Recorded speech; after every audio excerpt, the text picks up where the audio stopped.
ஹalleluya ஹalleluya. கர்த்தருடைய பரிசுத்த நாமத்திற்கு மகிமையும் ஸ்தோத்திரமும் உண்டாவதாக.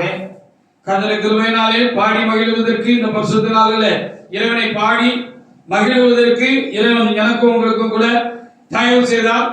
பாட்டாராதனை தேவனை கர்த்தர் ஆசீர்வதித்து கொடுத்தார். அவர்களுக்காக ஆண்டவருக்கு நான் ஸ்தோத்திரம் செலுத்துகிறேன். இந்த சமயமானது பலத்திலிருந்து வருகிறான ஆவிக்குரிய மன்னாவை புசித்து பலனடைகிற சமயமாக இருக்கிறது. தூதர்கள் அப்பத்தை மனிதன் சாப்பிட்டான் என்று வேதத்தில் எழுதியிருக்கிறது. அப்படி போல வானத்திலிருந்து வான மன்னாவாகி தூதை தேவனாய் கர்த்தர் ஒவ்வொரு வாரமும் தேவனுடைய பிள்ளைகளாக எனக்கும் உங்களுக்கும் கூட தேவனாய் கர்த்தர் கேட்கிறவர்களுக்கு கூட பலத்திலிருந்து தேவனாய் கர்த்தர் நாம் அனுப்பி கொடுத்து அந்த வான மன்னாவினால் நம் ஆத்துமாவை பிழைப்பூட்டுகிற தேவனாக இருக்கிறார். அதற்காக என் ஆண்டவருக்கு நானும் அதிகமாக நான் நன்றி செலுத்துகிறேன், ஸ்தோத்திரம் செலுத்துகிறேன்.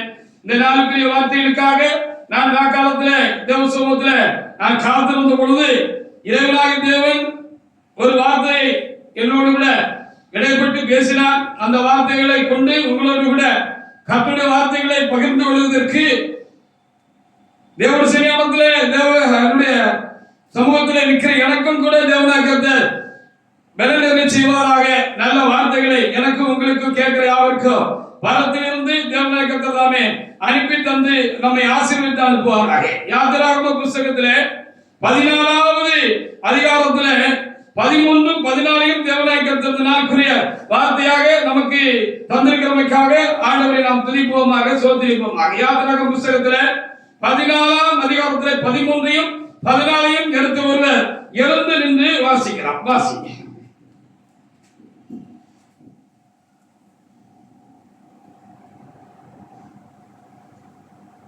அப்பொழுது மோசே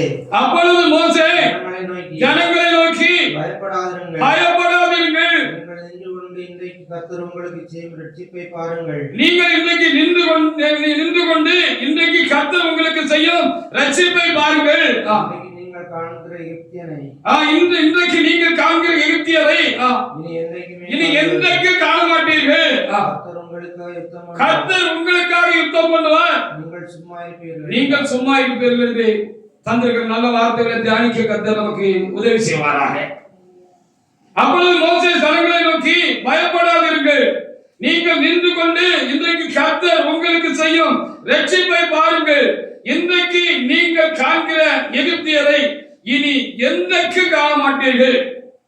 கர்த்தர் உங்களுக்காக என்ன செய்வார்? யுத்தம் பண்ணுவார், நீங்க சும்மா இருப்பீங்க அப்படின்னு வார்த்தை தந்திருக்கிறார். அப்ப நம்ம குஸ்தி போட வேண்டாம் அப்படின்னு சொல்லி இருக்கிறார். நம்ம யாருக்கிட்டையும் குஸ்தி போட வேண்டாம், எந்த மனுஷகிட்டையும் குஸ்தி போட வேண்டாம், எந்த மனுஷகிட்டையும் எதிர்த்து நிக்க வேண்டாம். நீ சும்மா இருப்பிலே, நான் பார்த்துக்கிறேன், நீ சும்மா இரு அப்படின்னு ஆண்டவர் சொல்றதாக இங்க வேற புத்தகம் சொல்லப்பட்டிருக்கிறது. அப்ப நம்ம சும்மா இருந்தா போதும். யாரை குறித்தும், எதை குறித்தும், சூழலை குறித்தும், சாத்தானை குறித்தும், மனிதர்களை குறித்தும், எதிர்த்து நிற்கிறவர்களை குறித்தும், தீங்கு பேசுகிறவர்களை குறித்தும் நம்ம கலக்கம் அடைய வேண்டாம், பயப்பட வேண்டாம்னு இங்க நமக்கு தெளிவா எழுதப்பட்டிருக்கு. நீ சும்மா இரு, நான் பார்த்துக்கிறேன் அப்படின்னு ஆண்டவர் சொல்றதாக நீங்க ஆவியில உணர்ந்தீங்கன்னு வச்சுக்கோங்களேன். கலங்குவீங்க, நீங்க பயப்படுவீங்க, பயப்பட மாட்டீங்க, கலங்க மாட்டீங்க. நமக்கு தருகிற வார்த்தை, நான் உங்களுக்காக யுத்தம் பண்ணுவேன், என்ன காரியமா இருக்கட்டும் உனக்கு முன்னால நான் நிக்க. எங்க உங்களுக்கு முன்னால யாரு நிக்கா? எனக்கு முன்னால யாரு நிக்கா? ஆண்டவர் நிக்காரு. அவங்க ஒரு கல்ல விடுதாங்கன்னு வச்சுக்கிடுவோமே, இல்ல ஒரு அம்பு விடுதாங்கன்னு வச்சுக்கிடுவோமே, இல்ல வார்த்தையாக அம்பை அவர்கள் என்ன செய்கிறார்கள்? நானிலே தொடுத்து வில்லிலே தொடுத்து அதை நம்ம எரிகிறார்கள் என்று சொல்லி வைத்துக் கொள்வோமே, அது ஆண்டவர் தாண்டி தான் நம்ம கிட்ட வரணும். அந்த அறிவு நமக்கு, அந்த தெய்வீக ஞானம், அந்த ஆவிக்குரிய அறிவு நமக்கு இருந்தா கலக்கமே தேவையில்லை, பயப்பட வேண்டியது அவசியம் இல்லை. ஆண்டவர் நமக்கு முன்னால நிக்காருன்னு உங்களுக்கு தெரிந்தா எதுக்கு பயப்படணும்? ஏன் பயப்படணும்? யாருக்கு பயப்படணும்? ஆண்டவர் நமக்கு முன்னால நிக்காருன்னு வச்சுக்கீங்களேன், நிக்காரு. நம்ம ஆவிக்குரிய கண்கள் திறந்தா நல்லா இருக்கும், நம்முடைய ஆவிக்குரிய கண்கள் திறந்தா நல்லா இருக்கும். அன்னைக்கு தேவனுடைய மனுஷனுடைய வேலைக்காரன் அங்க பெரிய ராணுவ நிக்கிறத பார்த்து கலங்கு நான் இருக்கு வேதத்துல. அப்ப தேவனுடைய மனுஷன் என்ன சொன்ன வேதத்துல இருக்கு? ஆண்டவர் இவருடைய கண்களை திறந்திருந்தோம், அவர்களோடு இருக்கிறவர்களை பார்க்கலாம், நம்மோடு இருக்கிறவர்கள் அதிகம் அப்படின்னு சொல்லி அந்த வேலைக்காரனுடைய கண்ல அந்த தேவனுடைய மனுஷன் திறந்து விட்ட பொழுது பார்த்தா அவங்க சுத்தி இருந்த அந்த மலை முழுவதும் என்ன அக்கிரமமான ரதங்கள் அங்க நிக்கிறது அவங்க பார்த்தாங்க. அந்த மனுஷன் பார்த்தா எழுதப்பட்டிருக்கிறது. அதே மாதிரி நம்முடைய ஆளுக்குரிய கண்கள் திறந்தா நல்லா இருக்குது நான் நினைக்கிறேன். ஹல்லேலூயா. ஆமா, உங்களுக்கு முன்னால ஏசு நிற்கார். ஒரு பெரிய அக்னி குதிரைகளும் தூதர்களும் ராணுவ கூட்டமும் நிக்கிறது. கண்கள் பாதிச்சுன்னு சொன்னா மற்றவங்க எல்லாம் நமக்கு பொடிப்பெயரா தெரியாங்க. பொடிப்பெயரா அடக்கடக்காம பொடிப்பெய அப்படின்னு நினைப்பீங்க தானே. ஆனபடியா தேவனாய் கர்த்தர் உங்களுக்காக எனக்காக யுத்தம் பண்ணுகிறவர் என்று இங்க வேதத்திலே நமக்கு தெளிவாக நமக்கு சொல்லப்பட்டிருக்கிறது. அன்றைக்கு மாத்திரமல்ல, இன்றைக்கும் கர்த்தரை உண்மையாய் தேடுகிற, கர்த்தருக்காக நிற்கிற, வாழ்கிற, அவர்களோட சிநேகமாக ஐக்கியமாக சேர்ந்து இருக்கிற அந்த அனுபவத்தோடு இருக்கிற யாராக இருக்கட்டும், நானாக இருக்கட்டும், நீங்களாக இருக்கட்டும், கர்த்தர் அவரோடு கூட இருக்கிறது மாத்திரமல்ல, ஆபத்தான நேரங்களில், அவசரமான நேரங்களில், பாதிப்பான காலங்களில், வியாதி நேரங்களில், பிரச்சனை நேரங்களில் ஆண்டவர் செய்வாரு. கூட நின்றவரு நம்ம வலது பக்கத்தில் நின்றவரு நமக்கு முன்னால போய் நின்றுவாங்க. அவரை மீதான அம்பு நம்ம மேல பாயணும். எப்படி பாயும்? கண்டிப்பா பாயாது. ஹல்லேலூயா. எனக்கு உங்களுக்கு பாதுகாவலாக இருக்கிறவர், அருள் கோட்டை அக்கினி மதிலுமாக இருக்கிறவர் யார் என்பதை எதிரிகள் உணரவில்லை. அவருடைய அறியாமைக்காக நான் வருத்தப்படுகிறேன்.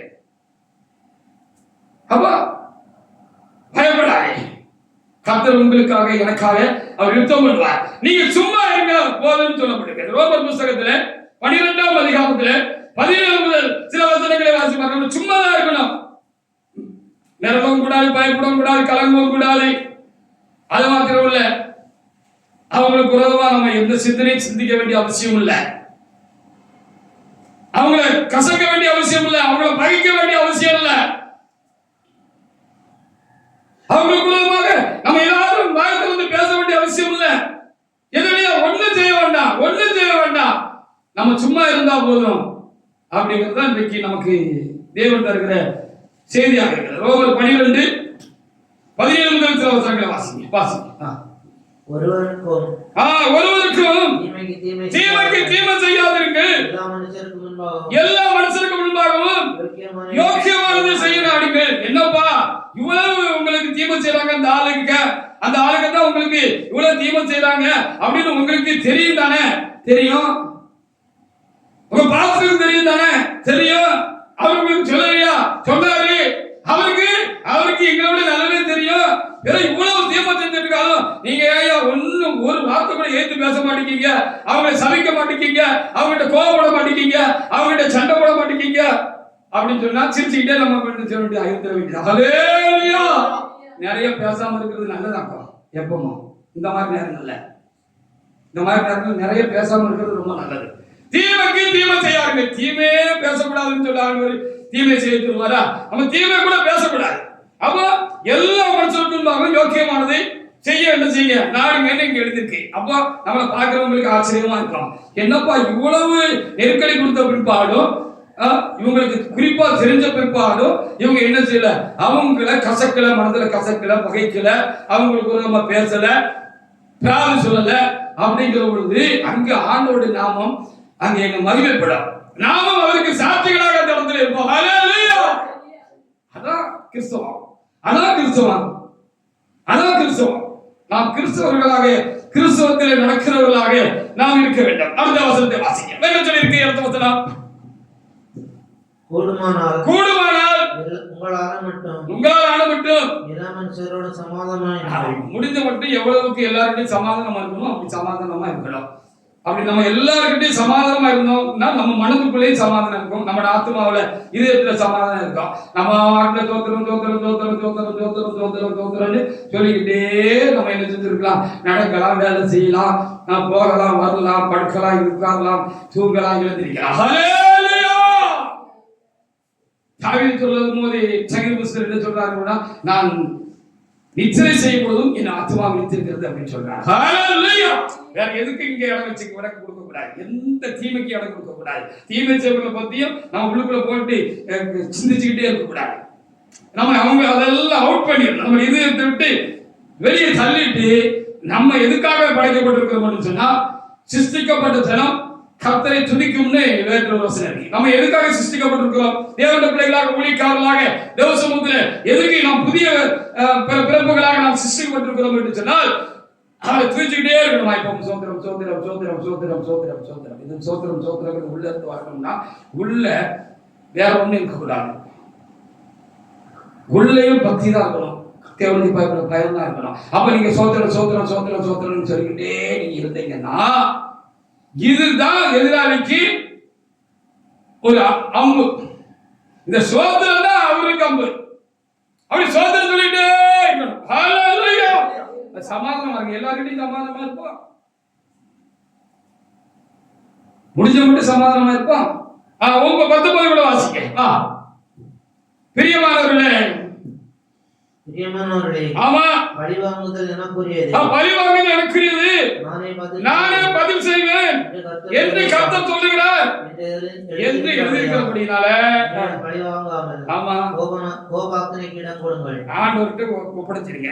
உங்க பாடு அவங்க பாடு, எனக்கும் அவங்களுக்கும் எந்த பிரச்சனையும் இல்லை அப்படின்னு சொல்லி அவங்கள ஆண்டவர்கிட்ட ஒப்படைச்சிடணுமா, சமாதானமா ஒப்படைச்சிடணுமா. ஆண்டவரே எல்லாம் அவங்களுக்கு தெரியுமாப்பா அப்படின்னு அவங்ககிட்ட ஒப்படைச்சிடணுமா. நம்ம பதிலுக்கு பதிலும் பேச வேண்டாம், பதிலுக்கு பதிலும் செய்ய வேண்டாம், பலிக்கு பலி வாங்க வேண்டாம். ஹல்லேலூயா. பலி வாங்குதல் என்னுடையது என்று கர்த்தர் சொல்லி இருக்கிறார். ஹல்லேலூயா. அவர் நீடிய பொறுமையும் சாந்தமும், அவர் தயவும் இரக்கமும் உள்ளவரும், கோபக்கரைக்கு பாத்திரமே ரொம்ப பொறுமை உள்ளவர்களாக இருக்கிறார். தண்டனைக்குரியவங்க தான், ஆனால் கர்த்தர் பொறுமையா இருக்கிறாரா, தண்டனைக்குரியவங்க மேல பொறுமையா இருக்கிறாரா, அவங்க டைம் கொடுத்துட்டே இருக்கிறாரா, ரொம்ப டைம் கொடுக்கிறாரா. சரி, ஒண்ணுக்கு சரிப்பட்டு வரலன்னா அது நம்ம வேலையில அவரு வேலை, நம்ம வாட்டில் நம்ம வேலையை பார்த்துட்டு நம்ம வாட்டில் போய்கிட்டே இருப்போங்கிறது தான் நமக்கு கொடுக்கப்படுற ஆசீர்வாதமான வார்த்தை. ஹல்லேலூயா. நம்ம வேலையை பார்த்துட்டு நம்ம போய்கிட்டே இருப்போம். நம்முடைய மனமும் நம்முடைய இருதயமும் தேவ ஆவியினால் நிரம்பி இருக்கட்டும், தேவ பலத்தினால் நிரம்பி இருக்கட்டும், சோத்திரத்தினால் எப்பொழுது நாம் நிரம்பி இருப்போம். ஹல்லேலூயா. இதை நீங்க செஞ்சுக்கிட்டு நீங்க சும்மா இருங்க அப்படிங்க. சும்மா இருங்கன்னா எப்படி? இதை செஞ்சுக்கிட்டு நீங்க சும்மா இருங்க. அதே அதிகாரத்துல 20-21 கூட வாசிச்சு பாருங்க. அன்றியும் உங்கள் சத்துரு பசியாயிருந்தால் அவனுக்கு போஜனம் கொடு, அவன் தாகமா இருந்தால் அவனுக்கு பானம் கொடு. இப்படி செய்யறதுனால் அவன் தலையின் மேல் குவிப்பாய். ஆமா, நம்ம பதில் பேசுறதுக்காகவும் நம்ம அமைதியா இருந்துட்டு அவங்களுக்காகவும் ஜெபிக்கணும்னு சொல்லப்பட்டிருக்கு. பழைய ஏற்பாட்டில் என்ன சொல்லப்பட்டிருக்கிறது, நியாயவிதியில என்ன சொல்லப்பட்டிருக்கிறது என்று சொல்லி நாம் பார்க்கிற பொழுது, உன்னுடைய சத்துருடைய கழுதையோ மாடோ குழியில விழுந்துட்டு அப்படின்னு சொன்னா நீ அவனோடு கூட சேர்ந்து அதை நீ தூக்கி விடாது இருப்பாயோ, தூக்கி விடணும்னு ஆண்டவர் சொல்லியிருக்கிறார். ஹல்லேலூயா. அப்ப அவங்களுக்கு ஒரு நெருக்கடி பிரச்சனை காரியம் ஏதாவது வந்து சொன்னா நம்ம அவங்கள்ட்ட சமாதானமா விசாரிக்கணும்னு தான் சொல்லியிருக்கிறது. ஹல்லேலூயா. நமக்கு சாத்தான தவிர யாரும் பகையாளி கிடையாது, மனுஷர்கள் யாரும் பகையாளி கிடையாது. இன்னைக்கு அவங்க அறியாமையினால சில தீங்கு நமக்கு செய்வாங்க, நாளைக்கு அவங்களே வந்து நம்ம கிட்ட வந்து என்ன செய்வாங்க, மன்னிச்சிருக்கேன்னு சொல்லுவாங்க. அதான் மகிமை, மேன்மை. ஹல்லேலூயா. நம்ம எப்பவும் அவங்களை மன்னிக்கிறதுக்கு ரெடியா இருக்கணும். ஏற்கனவே நீங்க மன்னிச்சிட்டீங்கன்னு வச்சுக்கோங்களேன், அவங்க வந்து உங்ககிட்ட சிநேகம் பாராட்டி வருகிற பொழுது லேசா நீங்க அவங்களை சேர்த்துக்கிறீங்க. ஹல்லேலூயா.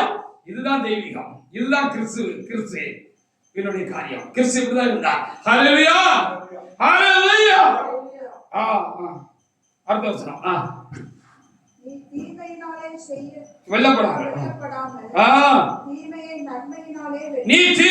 வெல்லப்படாமல் தீமையை நன்மையினாலே வெல்ல அப்படின்னு சொல்லியிருக்கேன். ஹல்லேலூயா. இதான் சும்மா இருக்கலாம்ப்பா. நீ ஒத்திக்கு வாங்க, நம்ம சண்டை போடக்கூடாது யாருக்கிட்டையும். நீயா நானா பார்த்துக்கணும்னு சொல்லி யாருக்கிட்டையும் நம்ம பேசக்கூடாது, வேண்டியது இல்லை அப்படின்னு சொல்லக்கூடாது. நீங்க சும்மா இருக்க, நான் பார்த்துக்கிறேன், நீ சும்மா இல்லை விசாலமான், நான் பார்த்துக்கிறேன், நீ என்ன பார்த்தான்னு சொன்ன மாதிரி, உங்களை பார்த்து சொன்ன மாதிரி அப்படின்னு சொல்லி சொல்லப்பட்டிருக்கு. நீங்க எப்படி செஞ்சீங்கன்னா, நீங்க நன்மை தீமைக்கு நன்மை செய்யறவங்களா இருந்தீங்கன்னு சொன்னா அவங்களுக்கு தேவைப்படுகிற பொழுது அவங்களுக்கு நீங்க துணையா இருந்தீங்க, அவங்களை தூக்கி விடுறவங்களா இருந்தீங்க, அவங்கள பாதுகாக்கிறவங்களா இருந்தீங்க, அவங்களுக்கு ஒரு நெருக்கம் வருகிற பொழுது மனப்பூர்வமா அவங்ககிட்ட போய் என்ன இப்ப பரவாயில்லையா, நல்லா இருக்கீங்களா, மருந்து சாப்பிட்டீங்களா, வச்சீங்களா, காசு போனீங்களா? என்ன ஏதுன்னு நீங்க கேட்கறீங்க. நானும் உங்களுக்காக நான் சொல்லிட்டு தான் இருந்தேன். கர்த்தர் நீங்க தைரியமா இருக்கின்ற ஒரு தைரியமான வார்த்தை நீங்க சொல்லிட்டு வந்துட்டீங்கன்னா அவங்களுக்கு என்ன தெரியுமா? நீங்க பேசுகிற பொழுது சுடாதது, நான் பதிலுக்கு பதில் பேசுகிற பொழுது சுடாதது, அவங்களுக்கு என்ன தெரியுமா? நிறைய சட்டி நிறைய கண்கள்ல அவங்க தலையில போட்ட மாதிரி இருக்குமா, பயங்கரமா. அப்பதான் அவங்களுக்கு கஷ்டமா இருக்குமா. இப்படிப்பட்டவங்களுக்கு நம்ம போய் இப்படி தீமை செஞ்சுட்டு அப்படின்னு சொல்லி பாத்தீங்களா? இதான் சும்மா இருக்கிறாங்க. ஹல்லேலூயா. அப்ப கர்த்தர் என்ன சொல்கிறார்? பயப்படாதீர்கள், மனிதனுக்கு பயப்படாதீர்கள், சாத்துக்கு பயப்படாதீர்கள், சாத்தானுக்கு பயப்படாதீர்கள், வியாதிகளுக்கு பயப்படாதீர்கள், சூழ்நிலைகளுக்கு நீங்க பயப்படாதீங்க. எதுக்கு பயப்படாதீங்க? யாருக்கும் பயப்படாதீங்க. நீங்க பயப்படாதீங்க, முதல்ல பயப்படாதீங்க. செய்தி என்னன்னா பயப்படாதீங்கன்னு தான் நமக்கு கிடைக்கிற செய்தி தொடர்ந்து வந்துகிட்டே இருக்கு. பயப்படாதீங்க. அப்போ என்ன பாடு நடந்துடும், மிஞ்சி போனா என்ன நடக்கும்? இந்த கூட்டுக்குள்ள இருக்கிற உயிர் கூட்டை விட்டு போயிடும். அப்படித்தானே? நீங்களும் நானும் சரியா கிறிஸ்துக்குள்ள இந்த நிமிஷம் வரைக்கும் நம்ம சரியா கர்த்தருக்குள்ள நம்ம வச்சு நம்மளை தற்காத்துட்டு வச்சிருந்தோம் அப்படின்னு சொன்னா, இந்த கூட்டை விட்டு இந்த உயிர் போனா அடுத்த நிமிஷம் நீங்க கண்ணை திறந்து பார்க்கிற பொழுது உங்களோட ஆவி, உங்களோட ஆத்மா எங்க இருக்கும்? அங்கே தேவனோடு கூட இருக்கும். ஹல்லேலூயா. அவ்வளவுதானே. மிஞ்சி போனா என்ன நடக்கும்? உயிர் போக போட்டோம். கிறிஸ்து எனக்கு ஜீவன், சாவு எனக்கு ஆதாயம்னு சொன்னார் பக்தர். எனக்கு ஜீவன் எனக்குள்ள இருக்கிற கிறிஸ்து தான். எனக்குள்ள இருக்கிற ஜீவன் எனக்கு பொருட்டு இல்ல. அது இருந்தா கர்த்தருக்காக பிரயோஜனப்படும், இல்லையா அது மோசத்துல போய் இருக்கும். இப்படிங்கிற நிலையோட கூட தேவனுடைய மனுஷர்கள், உண்மையுள்ள பக்தர்கள் எல்லாம் அன்றைக்கு காணப்பட்டார்கள். போய்கிட்டே இருப்போம். அதான நடக்கும், வேற என்ன நடக்கும்? அப்படி நம்ம மறிச்சு போவோமோன்னு நினைக்கிற நேரத்துல, ஐயோ நான் இவ்வளவு குறைவுள்ளவனா இருந்தேனே, இவ்வளவு குறைவுள்ளவனா இருந்தேனே, எனக்கு என்கிட்ட நிறைய சரி பண்ண வேண்டிய காரியங்கள்லாம் இருந்துச்சு, ஐயோ அப்படின்னு அப்படி ஒரு வருத்தம் அந்த நேரத்துல வந்தாதான் வருத்தம். மற்றபடி வருத்தம் இல்ல. ஹல்லேலூயா. போனால் போகட்டும், போடா, அவ்வளவுதான். என்ன போட போட்டும். ஆனா கர்த்தர் சித்தமில்லாம ஒன்று நாட்கள் உயிர் போகாது. அப்படி பாருங்க, அப்படி பாருங்க, இப்படியும் பாருங்க. தைரியம் பண்றதுக்காக சொல்றேன். கர்த்தர் சித்தமில்லாம உங்க உயிர் போகாது, என் உயிர் போகாது. அதுக்குன்னு ஒரு நாளை குறிச்சு வச்சிருப்பாரு. அந்த நிமிஷம் வந்து நம்முடைய உயிர் போகாது. அப்படியே போனாலும் அது திரும்பி வரும். நான் நாளைக்கு போன நாடி போன லாசரை உயிர்ப்பித்த தேவனவர், மருந்து போன நூற்றுக்கதிரோட மகளை எழுப்ப என்று சொல்லி எழுப்பி பெற்றோரிடத்தில் ஒப்படைத்த தேவன், பாடையை தொட்டு கைப்பனுடைய மகனை எழுந்துரு என்று சொல்லி எழுப்பின தேவன். இயேசு கிறிஸ்து மரித்த பொழுது எதிரிகள் எல்லாம் நினைச்சாங்க, யூதர்ல இருக்கிற எதிரிகள் எல்லாம் நினைச்சாங்க, தொலைந்தா அவ்வளவுதான் அப்படின்னு அவங்க டிபார்ட்மெண்ட்ல வச்சிருப்பாங்க, பெரிய கடவுள விருந்தெல்லாம் வச்சிருப்பாங்க. ஆமா, இவங்க அவ்வளவுதான் தொலைந்தா நினைச்சாங்க. 3ஆம் நாள் கர்த்தர் உயிரோடு எழுந்து வந்தார் என்று எழுதப்பட்டிருக்கிறது. நானே உயிர்த்தெழும் ஜீவனுமாக இருக்கிறேன் என்று ஏசப்பா சொல்லியிருக்காரு இல்லையா? என்ன விசுவாசிக்கிறவன் மரித்தாலும் பிழைப்பான், செத்து பிழைக்கணும் இருந்தாலும் பிழைப்போம். அது கர்த்தருடைய நாமத்தை மகிமைப்படுத்துறதாக மாறிவிடும். ஹல்லேலூயா. நேற்று வரைக்கும் நம்மளை யாருக்கும் தெரியாது. அப்படி ஒருவேளை நீங்களும் நேரம் செத்து மறுபடி கொஞ்ச நேரத்துல பரலோகத்துக்கு போயிட்டு உனக்கு வேலை இருக்குப்பா, நீ திரும்ப நீ உன் கூட்டுக்குள்ள போய் இன்னும் மிச்ச வேலையும் செஞ்சுட்டு வான்னு சொல்லி ஆண்டவர் வேலை வந்து கீழே அனுப்பிட்டான்னு வச்சுக்கிடுவோங்க. நம்ம சொந்தக்காரங்க எல்லாம், நமக்கு அருமையானவங்க எல்லாம், பிள்ளைகள் எல்லாம், அம்மா போயிட்டு, அப்பா போயிட்டு, அண்ணன் போயிட்டு, தம்பி போயிட்டு கூட அழுதுகிட்டு இருக்கிற நேரத்துல நம்ம கடான கண்ணை முடிச்சு எந்திரிச்சு உட்கார்ந்துட்டு வைங்க. ஹல்லேலூயா. தேவன் நாம இதுவரைக்கும் நம்மளை கூட நம்மளால மகிமைப்படாத தேவன் நாம அப்புறம் மகிமைப்படும் ஊரே பேசும். இன்னாரா செத்து போனாரா 3 மணி நேரம் கழிச்சு எல்லாரும் அடக்கம் பண்றதுக்கு வேண்டிய ஏற்பாடுலாம் பண்ணிட்டு இருந்த பொழுது எந்திரிச்சுட்டாரா, எந்திரிச்சது மாத்திரமல்ல நம்ம மோட்சத்துக்கு போனேன்னு அவங்க சொல்லியிருக்காங்க, அங்க இயேசுவை பார்த்தேன்னு சொல்லி அவங்க சொல்லியிருக்கிறாங்க. அப்படின்னு சொன்னா நம் நிமித்தம் அநேகர் கிறிஸ்துவை விசுவாசிக்கத்தக்கதாக பலத்த காரியங்களை கர்த்தரால் செய்ய முடியுமா? முடியாதா? முடியும். அப்ப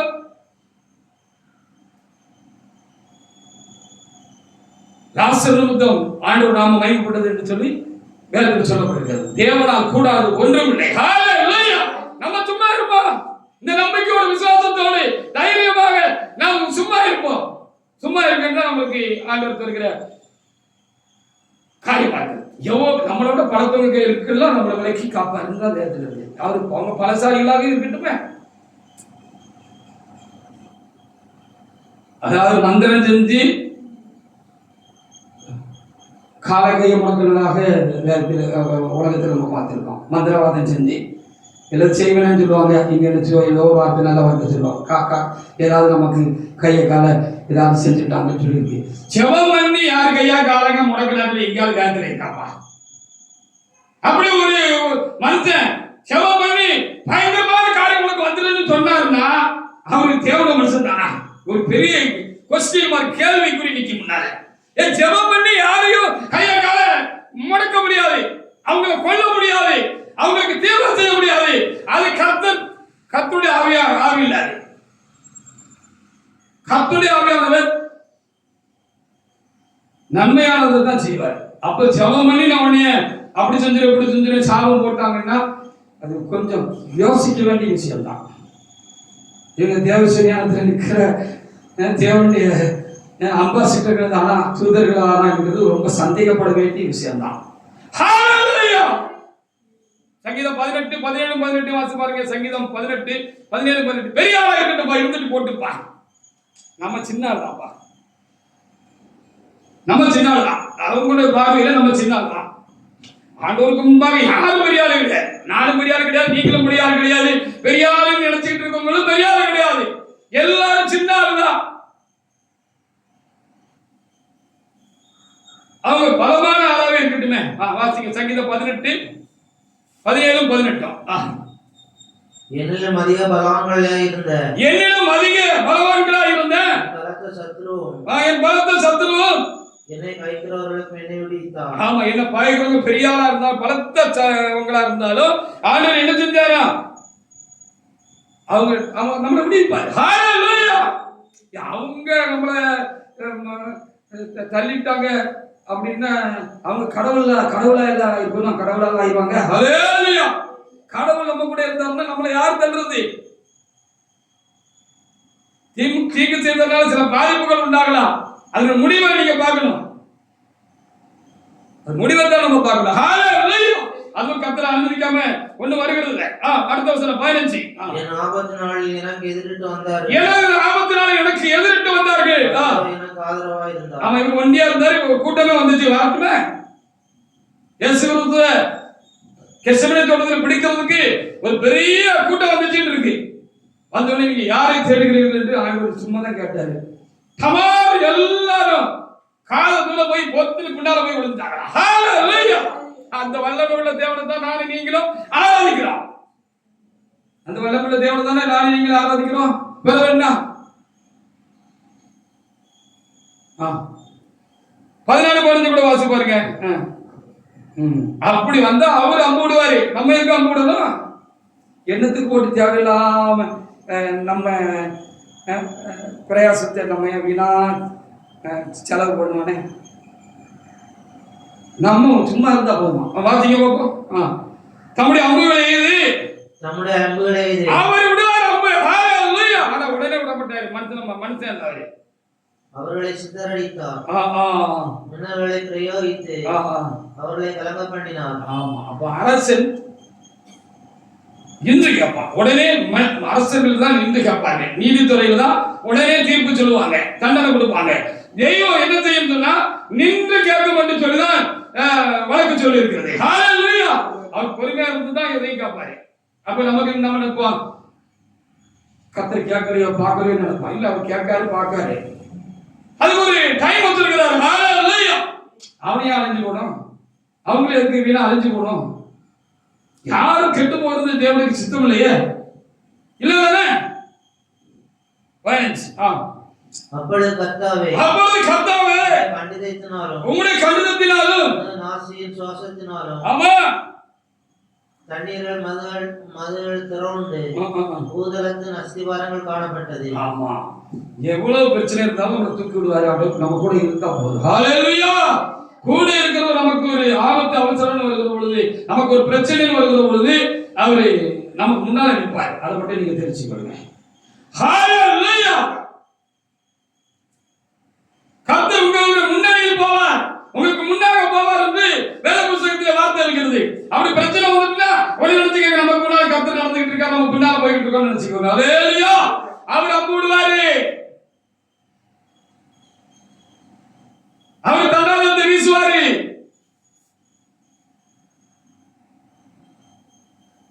யாத்திரா 14:10 வாசி பாருங்க. ரொம்ப பயந்தாங்க, பயப்படாதுன்னு சொன்னார், மிகவும் பயந்தார்கள்.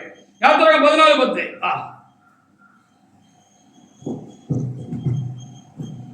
பார்வோன் சமீபத்து வருகிற போது இஸ்ரவேல் புத்திரர் தங்கள் கண்களை ஏறெடுத்து பார்த்து எகிப்தியர் தங்களுக்கு பின்னே வருகிறதை கண்டு மிகவும் பயந்தார்கள். மிகவும் பயந்தாங்கன்னு இருக்கு. தொடர்ந்து பின்பகுதியில 24, 25 அதே அதிகாரத்துல பின்னால நம்ம வாசி பார்த்தோம் அப்படின்னு சொன்னா என்ன நடந்துச்சு அப்படின்னு சொன்னா, ஆண்டவர் நம்மளை நெருங்க விடாதபடிக்கு அந்த தேவ சேனையை நெருங்க விடாதபடிக்கு, அந்த கர்த்தருடைய சேனையை அவர் நெருங்க விடாதபடிக்கு அவர் என்ன செஞ்சார் என்று சொல்லி பார்க்கிற பொழுது அங்க கலக்கங்களை உண்டு பண்ணினார் அந்த பார்வோனுடைய சேனைக்கு, சாத்தானுடைய சேனைக்கு அப்படின்னு அங்க எழுதப்பட்டிருக்கு. நம்ம நினைச்சிட்டு இருக்கோம் அவங்க அப்படி சமாதானமா இருக்காங்க நினைச்சிட்டு இருக்கீங்க. உங்க மேல ஒரு கல்ல விட்டுட்டு அவங்க சமாதானம் இருக்க ஆண்டு விடுவாரு. அங்க உள்ள கலங்கிக்கிட்டு இருப்பாங்க, பயந்துகிட்டு இருப்பாங்க. நம்ம பயப்பட வேண்டாம். அல்லேலூயா. அவங்களுக்கு பயங்கர கலக்கம் இருக்கும். உங்கள்கிட்ட காட்டிட மாட்டாங்க, உங்கள்கிட்ட வந்து சொல்லுவாங்க, நம்மளுக்கு நேரில் கட்ட அப்படி இப்படி போவாங்க. கொட்டும் உள்ள என்ன இருக்குன்னு பார்க்கணும். ஹல்லேலூயா. உள்ள பீஸ்ஃபுல்லா இருக்கிறவன், சமாதானமாக மனசாந்தியா இருக்கிறவன், அவனுக்குள்ள ஒரு தைரியம் பலன் இருக்கு. கர்த்தருடைய ஆவியானவர் நிரம்பி இருக்கான் அப்படின்னு சொன்னா அவன் இப்படிலாம் போக மாட்டான், அவன் சாதாரணமா போவான், அவன் அட்ட போய்கிட்டே இருப்பான். கிழக்கு வழிக்கு ஜாமத்தில் கர்த்தர் என்ன செஞ்சாரு? ஹல்லேலூயா. கிழக்கு வெளுத்து வரும் ஜாமத்தில் ஆமா கர்த்தர் அக்கினியையும் மேகமான ஸ்தம்பத்திலிருந்து எகிப்தியரின் சேனையை பார்த்து அவர்கள் சேனையை கலங்காடித்து. கர்த்தர் ஒரு கலக்கத்தை ஒரு மனுஷனுக்குள்ள உண்டாக்கிட்டாருன்னா எந்த ஒரு சக்தியும் அந்த கலக்கத்தை மாற்ற முடியாது. ஹல்லேலூயா. அந்நிய சக்திகள், மனுஷ ஆவிகள் நமக்குள்ள ஒரு கலக்கத்தை உண்டு பண்ணுச்சுன்னு வச்சுக்கோங்களேன், கர்த்தர் வந்து அந்த கலக்கத்தை மாத்தி போட்டுருவாரு. ஹல்லேலூயா. ஒரு சொப்பனம் தருவாரு, கர்த்தர் தருவாரு. அப்படி இல்லைன்னா அந்த கலக்கம் உண்டாகும் பொழுது நீங்க தேவ சமூகத்துல போய் உட்கார்ந்து ஆண்டவரே கலக்கமா இருக்குன்னு சொல்லி நீங்க ஜெபம் பண்ண ஆரம்பிச்சீங்க, சோதனை பண்ண ஆரம்பிச்சீங்கன்னா கொஞ்சம் அந்த கலக்கம் உங்களை விட்டு போயிடும். ஆனா இது அதான் உண்மை, அது போயிடும், அந்த பயம் போயிடும், அந்த கலக்கம் போயிடும். ஹல்லேலூயா. இல்லைன்னா நம்ம இல்ல இருக்க முடியாது. நம்ம இருக்கோம்னா கர்த்தர் அந்த கலக்கத்தை அவ்வப்பொழுது நமக்குள்ளே கொண்டு வருகிற மனித ஆவிகளுடைய காரியங்களையும், சாத்தானுடைய காரியங்களையும், சூழலுடைய காரியங்களையும் கர்த்தர் என்ன பண்றாரு தெரியுமா? அதை நம்மளுக்கு உள்ள அந்த கலக்கத்தை எடுத்து போடுறதுனால தான் நம்ம இருக்கோம் தேவ சமூகத்துல. ஹல்லேலூயா. தேவனுக்கு ஆராதனை செய்கிறோம், தேவ சன்னிதானத்துக்கு வருகிறோம். இல்லைன்னா சொலக்கு நீங்க என்ன செஞ்சிடும், படுத்துருவோம், எந்திரிக்கவே முடியாது. சரிதானே? வாசிங்க. அவருடைய ரதங்களிலிருந்து உருளைகள் சுழலவும் கலலவும் ரதங்களை வருத்தத்தோடு நடக்கவும். அவர்கள் தங்கள் ரதங்களை வருத்தத்தோடு நடத்தவும். உள்ள போய் பார்த்தா அவங்க வாழ்க்கை வருத்தத்துல தான் போய்கிட்டு இருக்கோம். அப்பொழுது எகிப்தியர் இஸ்ரவேலை விட்டு ஓடி போவோம். ஏன்டா தெரியாம இந்த ஆளு மேல கையை வச்சோன்னு அதுக்கப்புறம் கொலை நடிக்கிட்டு இருப்பாங்க. அப்படிதான் இந்த வேலை இருக்கு. ஆமா, இஸ்ரவேலை விட்டு ஓடி போவோம். கர்த்தர் அவர்களுக்கு துணை நின்று எகிப்தியருக்கு விரோதமாக யுத்தம் பண்ணுகிறார் என்றார்கள். பாத்தீங்களா? அல்லேலூயா. நீங்க சும்மா இருங்க, சும்மா இருக்கணும், பயப்படாம கலங்காம சமாதானமா இருக்கணும் கூட அதுக்கு அர்த்தம். ஹல்லேலூயா.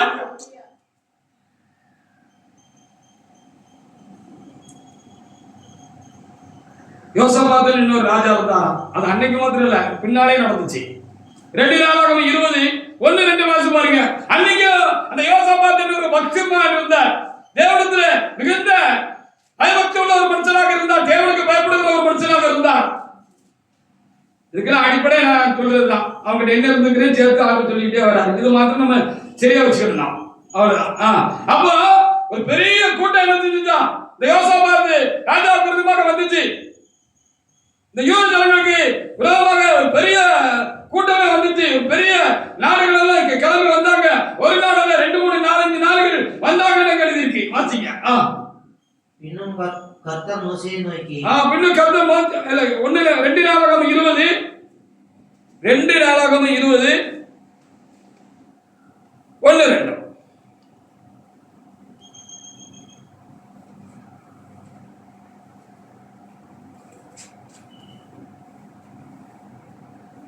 ஒரு மோவாபு தேசம் வந்துச்சு, ஒரு அம்மன் புத்திரனுடைய தேசம் வந்துச்சு. அவங்க கூட கானாய்க்கு நானும் வரேன், இந்த யோசபாத் ராஜாவை ஒரு கை பார்த்துருவான் அப்படின்னு சொல்லி அம்மானியரும் வந்தாங்கன்னு எழுதிருக்கு. ஹல்லேலூயா. 3 நாடுகள் வந்தாங்க. இதற்கு பின்பு நோவா புத்திரரும் அம்மோன் புத்திரரும் அவர்களோட அம்மோனியருக்கு அப்புறத்தில் உள்ள மற்றவரோடும் கூட யோசபாத்திற்கு விரோதமாய் யுத்தம் பண்ண வந்தார்கள். நாடே வந்துச்சுன்னு எழுதிக்கிறேன். ஒரு நாடு இல்ல, 2-3 நாடு சேர்ந்து வந்தாங்க. ஒரு பெரிய லட்சமான மக்கள் வந்தாங்க. ஹல்லேலூயா. என்ன அடுத்து 2 வாசிங்க. சிலர் வந்து யோசபாத்தை நோக்கி, உமக்கு விரோதமாய் ஏராளமான ஜனங்கள் கடலுக்கு அக்கறையில் இருக்கிற சீரியாவில் இருந்து வருகிறார்கள். இதோ அவர்கள் எங்கேந்தியா தாமரையில் இருக்கிறார்கள் என்று அறிவித்தார். வரட்டும். ஊர் வந்தான்னு, உலகம் வந்தான்னு, யார் வந்தான்னு, எது வந்தான்னு, யாரு நமக்காக வந்தாலும் ஒன்று நடக்காதுன்னு தான் இப்போ நம்ம அந்த செய்தியில் நம்ம பார்த்துட்டு இதை பயப்படுற மாதிரி நம்மளை மிரட்டுற பொழுது இதை அந்த அந்த மிரட்டலை நமக்கு பின்னால் தூக்கி போட்டுட்டு, முதுகு பின்னால் தூக்கி போட்டுட்டு இந்த காரியத்தை நமக்கு முன்னால் கொண்டு வந்துடணும். இப்ப கேட்கறதெல்லாம் இங்க சேமிச்சு வச்சுக்கிடணும். ஏற்படும் போது என்ன செய்யணும்? அதை நம்ம முன்னுக்கு எடுத்து வச்சு முன்னுக்கு கொண்டு வந்துடணும். நமக்கு முன்னால கொண்டு வந்துடணும். நம்மளுடைய சிந்தனைக்கு கொண்டு வந்துடணும். அப்போ ஆட்டோமேட்டிக்கா அந்த மரக்கல் உருட்டாலெல்லாம் பேக்கல போயிடும். ஹல்லேலூயா. ஆச்சுப்பா. என்ன தானே அப்படின்னு ஆயிடும். சரிதானா? அப்ப இதை சேமிச்சு வச்சுக்கணும்னு வேதத்துல நமக்கு என்ன செய்ய இருக்கிறது சொல்லப்படும். 22 வாசிங்க அதே அதிகாரத்துல.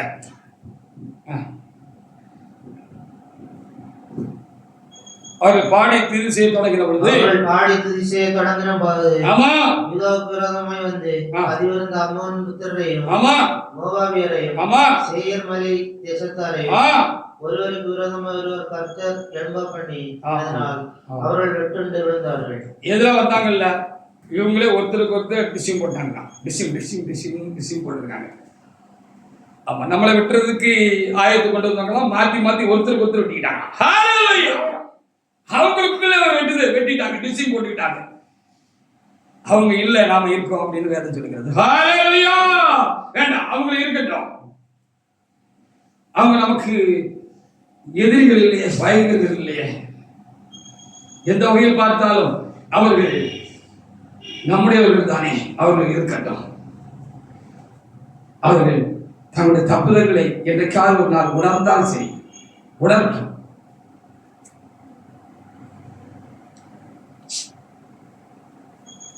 ஜனங்களிலே ஒரு ராஜா இருந்தா, அசீரிய ராஜா ரப்சாக்கே. அவனுடைய தளபதி இருந்தா, வீரமான ஆளா வந்திருப்பால, ஒரு பெரிய ஒரு பலம் வாய்ந்த ராஜா. ராஜாவுக்கு ஒரு பலம் வாய்ந்த ஒரு தளபதி இருந்தார், கேப்டன். அவர் பேர் ரப்சாக்கே.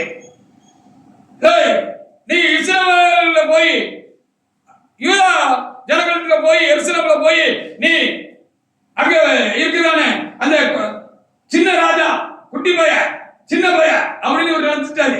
ஏன்னா சின்ன தேசம் தானே எருசலேம். யூதாக்கு சின்ன பகுதி தானே. அதனால என்ன முடிஞ்சு கூட ஒரு 2, 3, 4, 5 லட்சம் மக்கள் வச்சிருப்பாங்க. நம்ம கிட்ட பாருங்க, 10, 30-40 லட்சம் மக்கள் இருக்காங்க. அது இருக்காங்க, இது இருக்காங்க. நமக்கு போர் தளவாடங்கள்லாம் இருக்கு, அது இருக்கு, இது இருக்கு, ரதங்கள் இருக்கிறது, அப்படி இப்படி எந்திரங்கள் இருக்கிறது, அப்படி இப்படின்னு அது அந்த ஒரு மமதை இருந்துச்சு அந்த ராஜா கிட்ட, அந்த ஜனகிரி கிட்ட.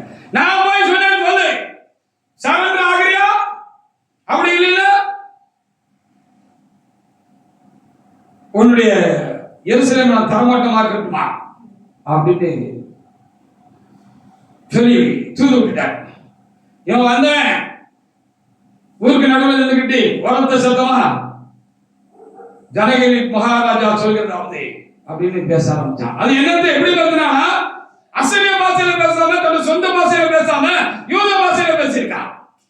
அப்போ அங்க இருந்த எசேக்கியாவுடைய சாராதிபதிகள் தயவா கேட்டிருக்கிறாங்க. என்ன தயவா கேட்டிருக்காங்க? ஐயா தளபதி, நீங்க அசரிய பாஷையில பேசுங்க, எங்களுக்கு அது தெரியும் அப்படின்னு சொன்ன பொழுது ரொம்ப கேவலமா அப்படி பேசுறதாக 2 ராஜாக்கள் புஸ்தகத்துல 18:27-28 எழுதி ரொம்ப கேவலமா பேசியிருக்கான். அவ்வளவு அடிமட்டமா பேசியிருக்கான். எசேக்கியா ராஜாவே யாருன்னு தெரியாம அவன் பார்வைக்கு சின்ன ராஜா, ராஜாவே இல்லை எனக்கு முன்னால அப்படின்னு அவனுக்கு அப்படின்னு நெஞ்சில நினப்பு. வாசிக்க பார்ப்போம்.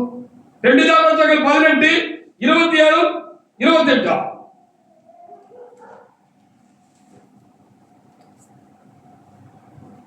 ரொம்ப கேவலமா பேசியிருக்கான் பாருங்க. பேசட்டும், நம்மளுக்கு விரோதமா ரொம்ப பேச பேச நமக்கு அது ஆசீர்வாதம் தான். வாசிங்க. அதற்கு ராப்சாக்கே உங்களோடு கூட தங்கள் மலத்தை தின்னவோ தங்கள் நீரை குடிக்கவோ அரங்கத்திலே தங்கி இருக்கிற மனுஷருக்கு அல்லாமல் உன் ஆண்டவர் அண்டைக்கும் என் ஆண்டவன் இந்த வார்த்தைகளை பேச என்னை அனுப்பினான் என்று சொல்லி ராப்சாக்கே நின்று கொண்டு யூத பாஷையிலே உரத்து ரொம்ப சத்தமா திமிரா பேசுறான்னு கருதப்பட்டிருக்க. திட்ட திண்டுக்கல் வைய வைரக்கல்லுன்னு அந்த பக்கத்துல ஒரு சொல்லுவாங்க. யாராவது ரொம்ப நம்ம சங்கடப்படுத்தி பேசுறோம், அவன்கிட்ட திட்டிட்டு போட்டு அவன்கிட்ட வையட்டும், வயிறு திட்டுலாம் ஒண்ணுதான். திட்ட திண்டுக்கல் வைய வைரக்கல்லு. திண்டுக்கல் போட்டு அவரு சாகாதுதான், அதை நேரத்துல உடைக்க முடியாதுன்னு அந்த காலத்துல சொல்லுவாங்க. அதான் திண்டுக்கல் இருக்கா. வைய வைரக்கல்லு நம்ம ஆசீர்வாதமா இருப்போம்னு சொல்லி அவன் வந்தா நம்ம ஆசீர்வாதம், நமக்கு வைய நமக்கு ஆசீர்வாதம். வையாம இருந்தா குறைய ஆசீர்வாதம், வந்தா நிறைய ஆசீர்வாதம். தெரியுதா? வந்தா நிறைய ஆசீர்வாதம். பயங்கரமா மிரட்டட்டும் அப்ப நிறைய ஆசீர்வாதம். கொஞ்சம் ஆசீர்வாதம் நமக்கு வேணுமா? நிறைய ஆசீர்வாதம் வேணுமா? அப்ப யாராவது வைறாங்க, யாராவது திட்டுறாங்க, திட்டி தீக்காங்க அப்படின்னு சொன்னா நமக்கு நிறைய ஆசீர்வாதம் வருதுன்னு அர்த்தம். சங்கடம் பண்ணுவாங்க. அப்படிதான் நடந்துச்சு என்று சொல்லி 19 அதிகாரத்துல நீங்க வாசி பாருங்க. 35 முதல் வாசி பாருங்க. குட்டி ராஜா பெரிய சக்கரவர்த்தியை சேர்த்துட்டாரு. சின்ன குட்டி ராஜா ஒரு பெரிய சக்கரவர்த்தியை சேர்த்துட்டாரு. அவர் ஒண்ணு செய்யல, அவர் சும்மாதான் இருந்தாரு. தேவன் வச்சிருந்தாரு, அவர் சும்மாதான் இருந்தாரு. என்ன ஏத்துறாங்களா? யாராவது உங்களை ரொம்ப பயப்படுவாங்க. ஐயோ ஏத்துறாளே அங்க பின்னால ஒரு அம்மா சிரிக்காங்க. ஏத்துட்டு உங்களுக்கு ஆசீர்வாதம் விளங்கிக்கோங்க, நல்ல ஏசுமான்னு சொல்லுங்க. அதுக்காக சங்கடப்படாதீங்க. இன்னும் 2 வார்த்தை ஏசுமா அப்படின்னு சொன்னீங்கன்னா உங்களுக்கு ஆசீர்வாதம். என்ன நடந்துச்சு பாருங்க. 19:35 முதல் வாசிங்க. அது ராத்திரியிலே சம்பவித்தது என்ன பண்றார்? கர்த்தர் தூதன் புறப்பட்டு அசீரியன் பாளையத்தில் 185,000 பேரை சங்கரித்தான். அசீரியன் பாளையத்தில் 185,000 பேரை சங்கரித்தான். அதிகாலமே எழுந்திருக்கும் போது அவர்கள் எல்லாரும் செத்த பிரேதங்களாய் கிடந்தார்கள். போருக்கு வந்தவங்க எல்லாம் செத்து கிடந்தான். ஒரு தூதனை தான் பரலோகத்திலிருந்து அனுப்பினாரா. 185,000 பேர் செத்துட்டான். யுத்தமும் இல்லை, சத்தமும் இல்லை, கைகலப்பும் இல்லை, அங்கே எந்த ஆயுதங்களும் கலக்கவில்லை. தூதன் வந்தா அவ்வளவுதான், செத்தான். 1,86,000 செத்தான். இதான் நான் உங்களுக்காக யுத்தம் பண்ணுவேன், நீங்க சும்மா இருங்கன்னு சொல்லி அர்த்தம். பாத்தீங்களா? வாசிங்க. அப்பொழுது அசீரிய ராஜாவாகிய சனகரிப்பு பிரயாணப்பட்டு திரும்பி போய் நினிவேல இருந்து விட்டான். அவன் எவ்வளவு பெரிய தைரியசாலிக்கு இப்படி ஒரு சம்பவம் நடந்துட்டு அப்படின்னா அவன் கிடிக்கிருப்பான் தானே, நடுங்கிருப்பான் தானே. கர்த்தர் மன்னிப்பவராக ட்ரெஸ்ஸிலே ஒண்ணு போயிருப்பான். அவன் ட்ரெஸ்ஸிலே ஒண்ணு போயிருப்பான். ஒண்ணு போயிட்டு ஓடி போயிட்டான்னு சொல்லி இருக்கீங்க. என்ன நடந்துச்சு? அடுத்த பார்த்தீங்க, அவனும் செத்தான். அவன் தன் தேவனாகிய இஸ்ரவேலின் கோவிலே பணிந்து கொள்கிற போது அவன் குமாரனாகிய அஸ்திரமேலேக்கும் சாரேசேரும் அவனை பட்டயத்தாலே வெட்டி போட்டு அரராத் தேசத்துக்கு ஓடி போனார்கள். போதும். அவன் பெத்த பிள்ளைய அவனை கொண்டு போட்டு கடைசியா. ஹalleluya. நம்மளுக்கு எதிராக வராங்கன்னா எதிரி வெளியில இல்ல உள்ளுக்குள்ளே வீட்டுக்குள்ளே இருக்காங்கன்னு நினைச்சுக்கோங்க. ஒருத்தருக்கு எதிரி வீட்டுக்குள்ளே இருக்காங்க. இல்ல ஒரே அவங்க அவங்க அவங்க ஆளுங்களே அவங்களுக்கு எதிரியாக மாறிடுவாங்க. அப்ப என்ன செய்யணும்? நம்ம சும்மா இருக்கணும். சும்மா எப்படி இருக்கணும்னு முதல்ல பார்த்துட்டு வந்தெல்லாம் மனசுல வச்சுக்கோங்க. சும்மா இருக்கணும்னா எப்படி இருக்கணும்னு சொல்லி கொடுத்தாச்சு. ஹalleluya. யோசுவா 24:12 இஸ்ரவேல் ஜனங்களுக்கும் கானான் தேசத்து ஜாதிகளுக்கும் யுத்தம் உண்டான பொழுது அவங்க கூட இவங்க சண்டை போட்டதை காட்டணும். ஆண்டவருடைய கிரிகள் தான் பலத்ததா இருந்துச்சு. கொலைகளை அனுப்பிட்டாங்க. அப்ப லட்சக்கணக்கான கொலைகளை அனுப்பி அது கொட்டி இருக்கு அந்த எதிரி படைகளை, கானான் தேசத்து எதிரி படைகளை கொட்டின உடனே அலறி அடிச்சுட்டு ஓடிவிட்டான். இதான் கர்த்தர் யுத்தம் பண்ணுகிறது சொல்லி அர்த்தம். வாசிங்க பாப்போம். யோசுவா 10:11 யோசுவா 24:12. எமோரியன் 2 ராஜாக்கள். ஆமா. உங்கள் பட்டயத்தாலும் ஆமா உங்கள் வில்லினாலும் ஆமா நீங்கள் துரத்தவில்லை. ஆமா. சண்டை போட்டு கம்பு விட்டு பட்டயத்தினால வெட்டி நீ எதிரிகளை நீ துரத்தல. என்ன செஞ்சார் ஆண்டவர்? தன்னுடைய படைப்பாகிய கொலவியர் அற்பமான காரியம் முடிவோட்டு இருக்கும். முடிதானே இருக்கும். தேனிச்சு அது மாதிரி இருக்கும் கொலவின்னு சொல்லி அந்த முடிவோண்டு இருக்கிறத அந்த படையை அனுப்பிட்டார். அதை லட்ச லட்சமா சொல்லி அனுப்பிட்டாரு. அப்படின்னு சொல்லி கட்டளை கொடுத்து அனுப்பிட்டார். அது போய் கொட்டுல அவ்வளவு ஓடிவிட்டான் சொல்லி சொல்லப்படுகிறார். எல்லாத்தையும் போட்டு ஓடிட்டான். நான் உங்களுக்கு முன்பாக கொலவிகளை அனுப்பினேன்.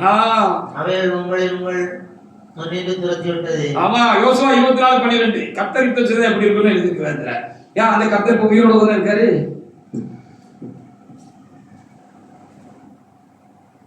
அந்த கர்த்தருக்கு தான் நம்ம ஆராதனை செய்யறோம். வாசிங்க யோசுவா 10:11.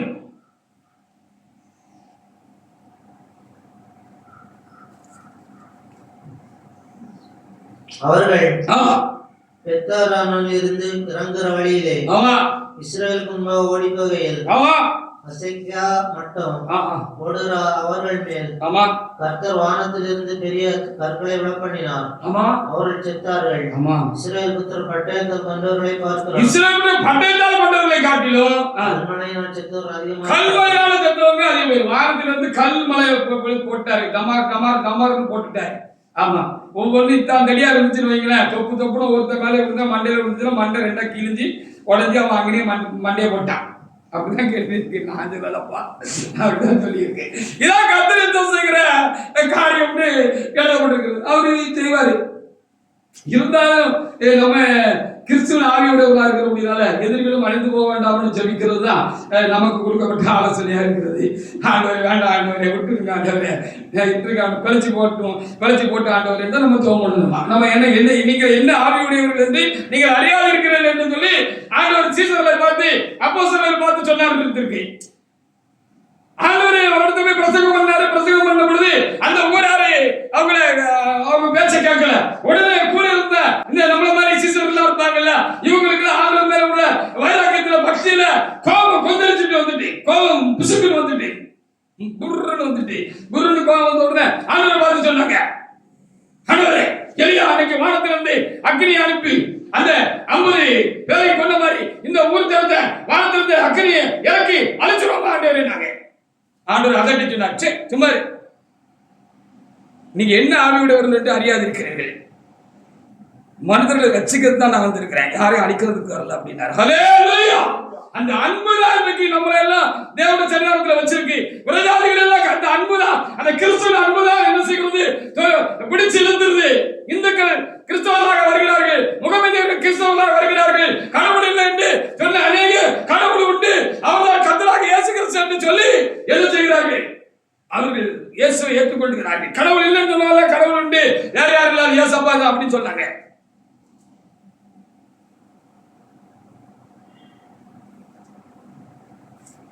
பெரியார் கட்சின்னு சொல்லுவாங்க, கடவுள் இல்லைன்னு சொல்ற பெரியார் கட்சி, தீகா கட்சி. அந்த தீகா கட்சியில பெரியாருக்கு வளர்ப்பு மகனை ஒருத்தர் தத்தெடுத்து வளர்த்தார். அவர் பேரு தீபொறி ஸ்டாலின். பேர் என்னது? தீபொறி ஸ்டாலின்.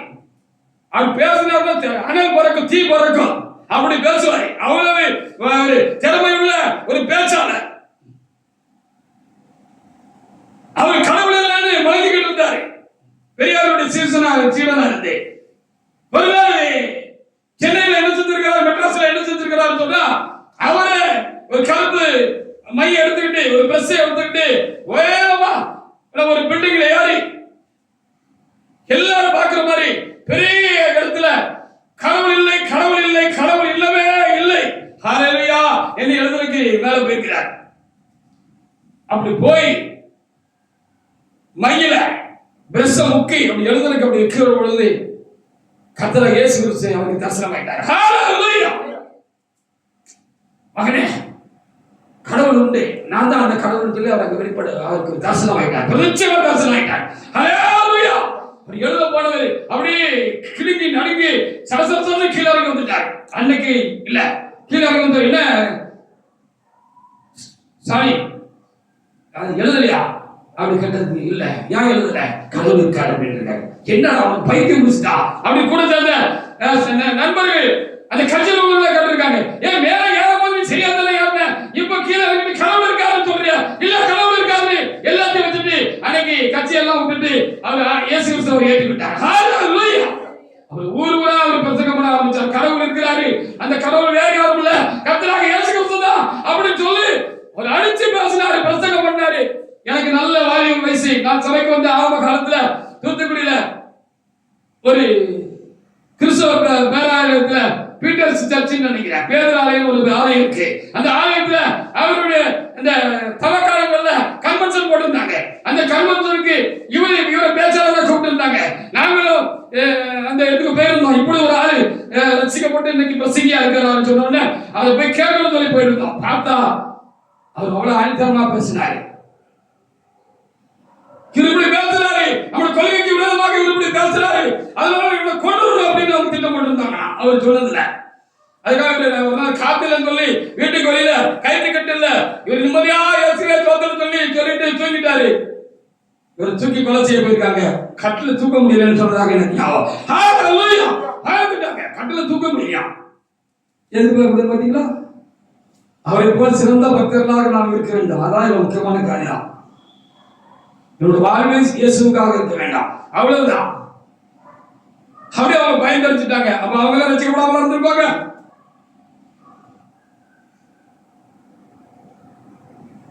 அப்போ இங்க எப்படிலாம் இருக்கு.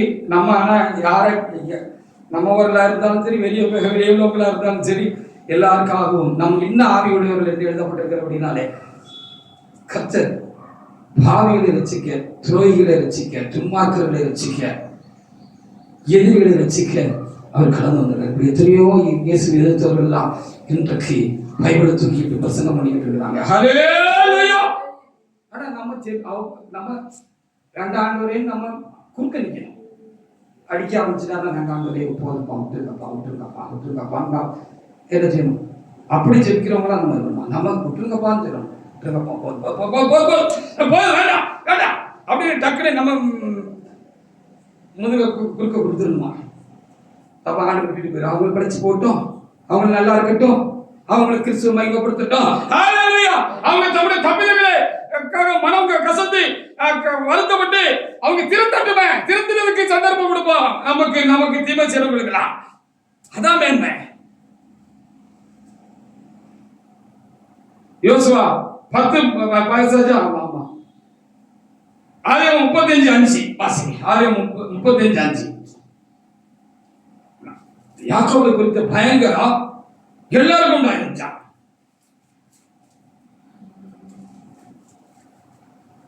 எல்லாருக்கும் உண்டாயிருந்துச்சான். ஆதியாகமம் 35:5.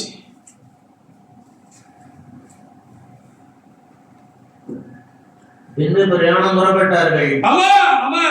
அவர்களை சுற்றி நின்ற பட்டணத்தாருக்கு தேவனாலே பயங்கரம் உண்டாயிருந்தனால் தேவனால பயங்கரம் உண்டாயிருந்தபடினால் அவர்கள் யாக்கோபின் குமாரரை பின்தொடர்ந்து மோட்ச பயணம் போயிட்டு இருக்கோம்.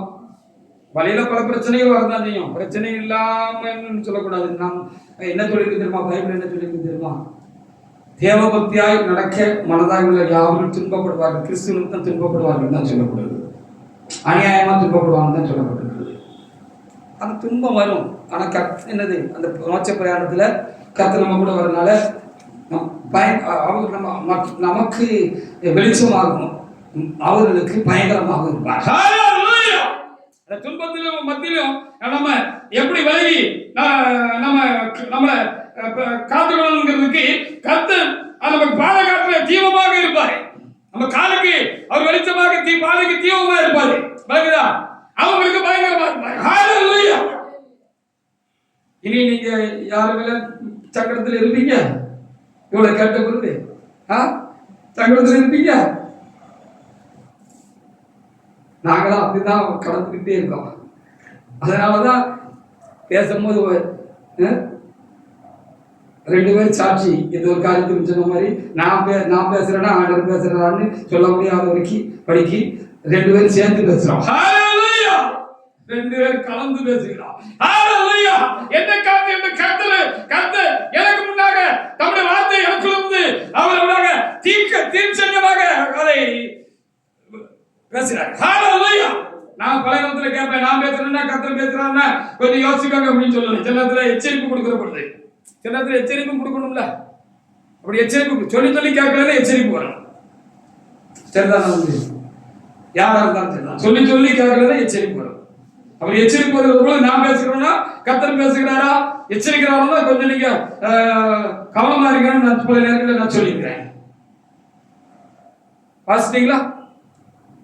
வாசி 1 சாமுவேல் 5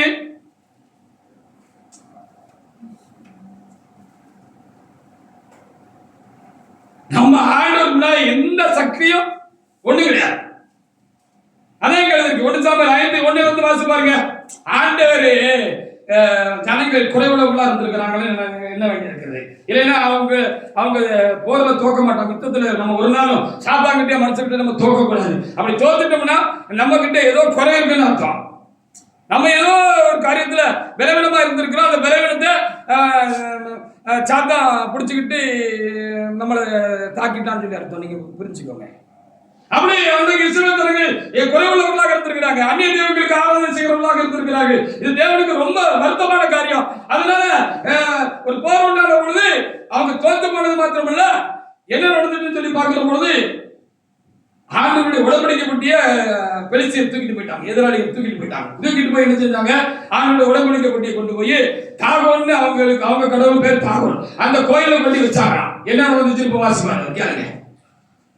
பெலிஸ்தர் தேவனுடைய பெட்டியை பிடித்து அதை எபனேசரிலிருந்து அஸ்தோத்திற்கு கொண்டு போனார்கள். ஆமா, அஸ்தோத்திற்கு கொண்டு போனார்கள்.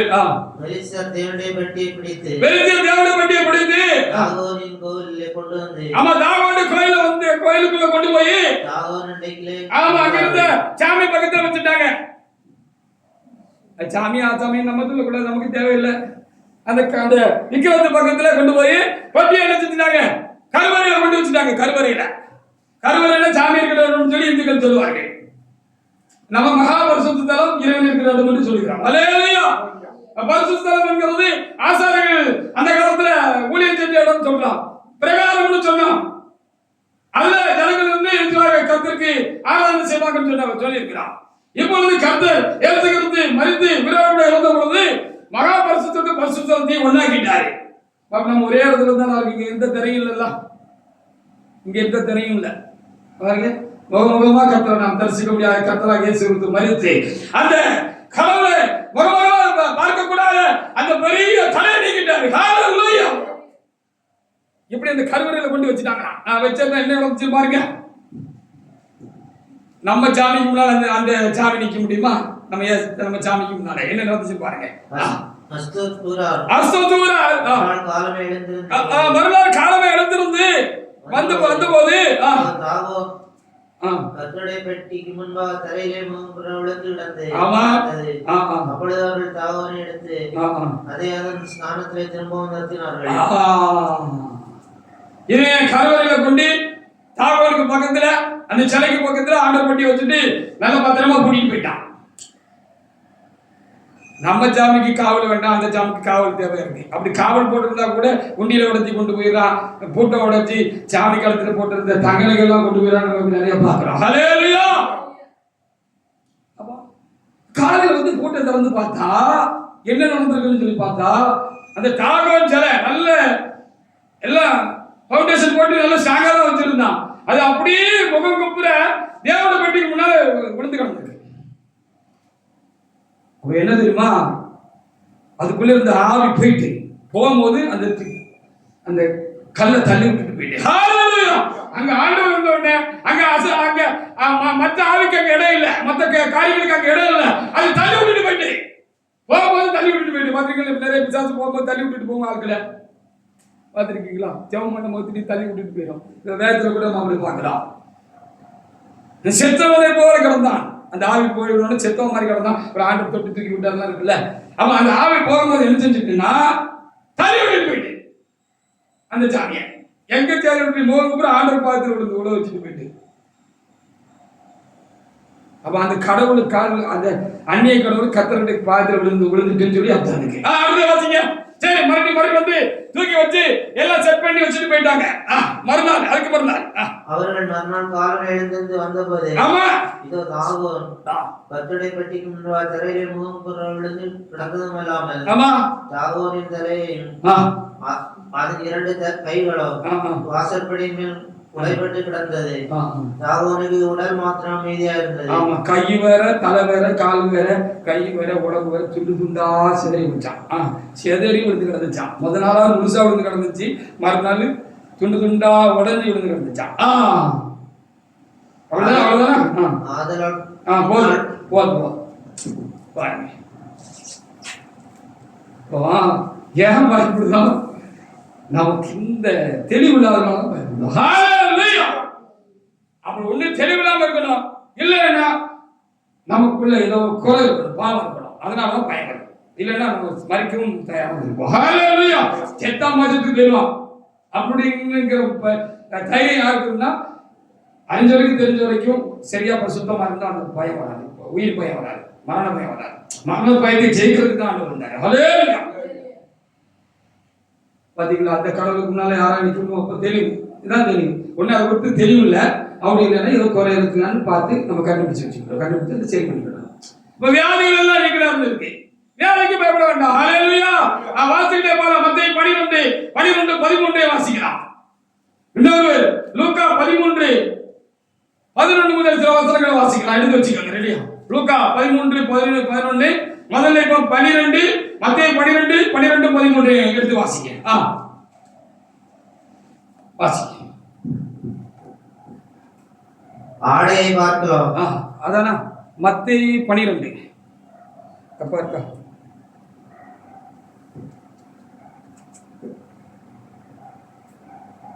மத்தேயு 12:10 முதல் வாசிங்களேன். அங்கே சூம்பின கையோட ஒரு மனுஷன் இருந்தான். அப்பொழுது அவன் மேல் குற்றம் சாட்டும் பொருட்டு ஓய்வு நாளை சுத்தமாக்குற நியாயமா என்று கேட்டார். ஆமா, ஓய்வு நாளை சுத்தமாக்கலாமான்னு கேட்டாரு. அதற்கு அவர் உங்கள் எந்த மனுஷனாயிலும் ஒரு ஆடு இருந்து ஓய்வு நாள் குழியிலே விழுந்தால் அதை பிடித்து தூக்கிவிட மாட்டார். ஆமா, எனக்கு ஓய்வு நாள், அதனால இது எந்த வேலையும் செய்யக்கூடாது ஆண்டவர் சொல்லியிருக்காருன்னு ஒரு ஆழமான ஒரு பெரிய படுகொலையில விழுந்துட்டு வைங்களேன், நாளைக்கு தான் நான் தூக்குவேன். இன்னைக்கு 6 மணில இருந்து நாளைக்கு சாயங்காலம் 6 மணிக்கு தூக்க மாட்டேன்னு சொன்னா அந்த ஆடு செத்துக்குவோம். அப்போ இதெல்லாம் இதெல்லாம் எக்ஸப்ஷன் உண்டு, இதுக்கெல்லாம் விளக்கு உண்டு. ஆடு எடுத்துவாரு அப்படி சொல்ல மாட்டாரு, அதை தூக்கி விட்டுட்டு நீ கோயிலுக்கு போன்னு சொல்லுவாரு. அப்படி இருக்கும் பொழுது இந்த தேவசனத்தில் வந்திருக்கிற அந்த சூமில கையுடைய மனிதனுக்கு நான் சுகம் கொடுத்தா அது நியாயம் இல்லையாப்பா? அது தேவனுடைய செயல் இல்லையான்னு சொல்லி கேட்டாரு. சுகமாக்குறது யார் வேலை? கடவுளுடைய வேலை தானே. ஓய்வு நல்ல சுகமாக்கலாம் தானே கேள்வி கேட்டாரு. ஆட்டை பார்க்கும் மனுஷனாவன் எவ்வளவு விசேஷத்தானா இருக்கிறான், ஆதலால் ஓய்வு நாளில் நன்மை செய்வது நியாயம்தான் என்று சொன்னார். அடுத்த வசனத்தை வாசிங்க. அந்த மனுஷனை நோக்கி உன் கையை நீட்டு என்றார். அவன் நீட்டினான், அது மறுகை ஒரு கை இப்படி இருந்துச்சு, சூம்பி போய் இப்படி இருந்துச்சு, ஒரு கை நல்லா இருந்துச்சு.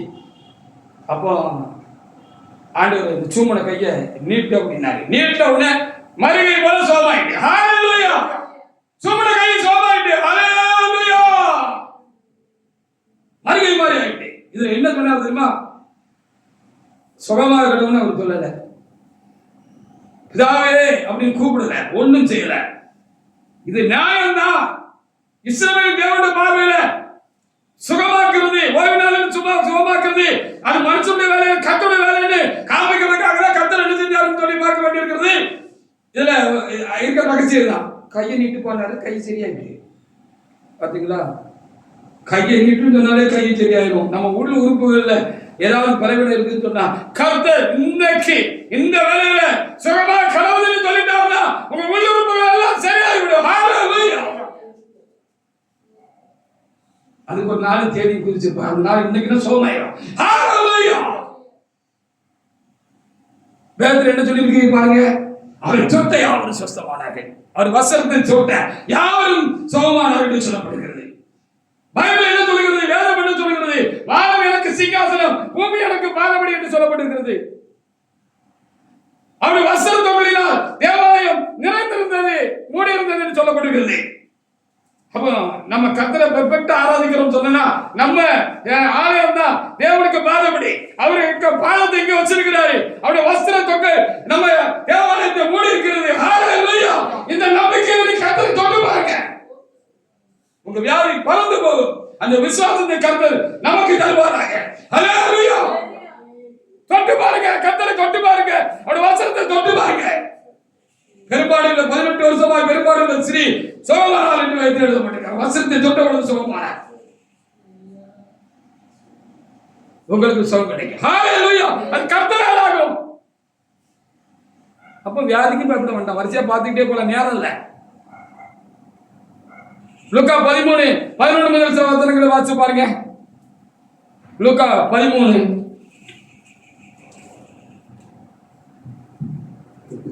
அப்பொழுது 18 வருஷமாய் அவன் பலவீனப்படுத்தும் ஒரு ஆவியை கொண்ட ஒரு ஸ்திரீ அங்கே இருந்தாள். அவள் எவ்வளவு நிமிரக்கூடாத கூனியாய் இருந்தாள். கிளவி இல்ல, குமரிதான். ஆனா அவருக்கு ஒரு ஆவி கடந்து அந்த ஆவி அந்த சரீரத்தை பலவீனப்படுத்தி அது அப்படியே இந்த அம்மா கூனி போய் அப்படியே நடந்து ஆலயத்துக்கு வந்திருக்காங்க. ஆனாலும் ஆலயத்துக்கு வந்திருக்காங்க. ஹalleluya. அன்னைக்கால் ஒரு நாளைக்கு கர்த்தர் இந்த ஆலயத்தில் இருக்கிற இந்த இஸ்ரவேல் தேவன் எனக்கு சுகம் தருவாரு அப்படிங்கிற நம்பிக்கையில அந்த அம்மா என்ன செஞ்சிருக்காங்க? அந்த கூடலையும் நிமிர முடியாத கூடலையும் ஆலயத்துக்கு வந்துகிட்டே இருந்திருக்கிறாங்க. ஓய்வு நாள்ல. ஹalleluya. கர்த்தருடைய காரியத்துல உண்மையா வந்திருக்கிறாங்க. அப்படி வந்த பொழுது அந்த கர்த்தரே அங்க வந்திருந்தாரு. அவரு அந்த அம்மாவை பார்த்து நிமிர்ந்து நில்லுன்னு சொன்னாரு. அப்படின்னு கீழே வசனங்கள் இருக்கு. சொல்லாயிட்டு ஹalleluya. இந்த கர்த்தருக்கு தான் நானும் நீங்களும் ஆராதனை செய்கிறோம்.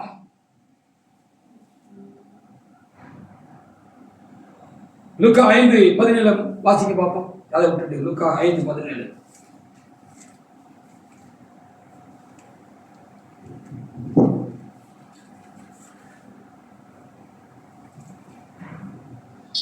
பின்பு ஒரு நாள் அவர் உபதேசித்துக் கொண்டிருக்கிற போது கலிலேயா யூதேயா நாட்டில் உள்ள சகல கிராமங்களிலும் எருசலேம் நகரத்திலும் இருந்த அந்த பரிசேயரும் நியாயசாஸ்திரிகளும் எல்லாரும் உட்கார்ந்திருந்தாங்க. பெரிய மனுஷங்க உட்கார்ந்திருந்தாங்க. கர்த்தர் அங்க இருந்தாரு. அப்பொழுது பிணியாளிகளை குணமாக்கத்தக்கதாக கர்த்தருடைய வல்லமை விளங்கி நோய்களை குணமாக்கத்தக்கதான ஹீலிங் பவர். ஹalleluya. தேவ சமூகத்திலே கர்த்தரிலிருந்து விளங்கிட்டு என்று எழுதப்பட்டிருக்கிறது. ஹalleluya. விளங்கிட்டு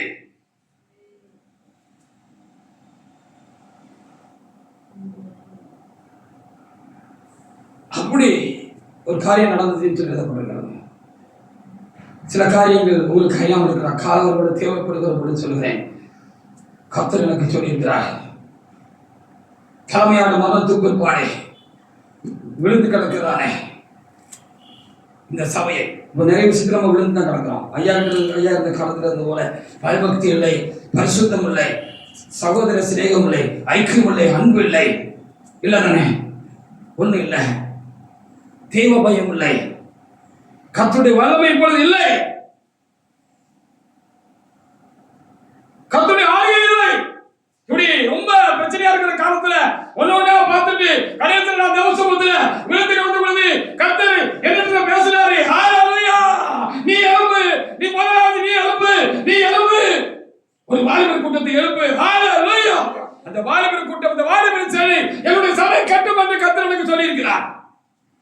சொன்னது மாத்திரமல்ல, கர்த்தருடைய சமூகத்துல நான் ஜெபித்துக் கொண்டிருந்த பொழுது இன்னைக்கு நிறைய பரிசுத்தவான்கள் கடந்த காலங்களில் பெரிய அதிசயங்களை செய்தார்கள் என்று சொல்லி பார்க்கிறான். கர்த்தர் எனக்கு சொன்னார், இதுவரைக்கும் சபையில் நடந்திராத பலத்த செய்களும் அற்புதங்கள் அடையாளங்களும் சபையில இதுவரைக்கும் நடக்காத பெரிய காரியங்களும் என்னுடைய இந்த சபையில வந்து நடக்கும் சொல்லி இருக்கிறார். அதற்கு நீங்கள் நான் தகுதி அடைய வேண்டாம், நம்மளை தகுதிப்படுத்திக் கொண்டிருக்கிறார் என்று எண்ணுகிறேன். ஹல்லேலூயா.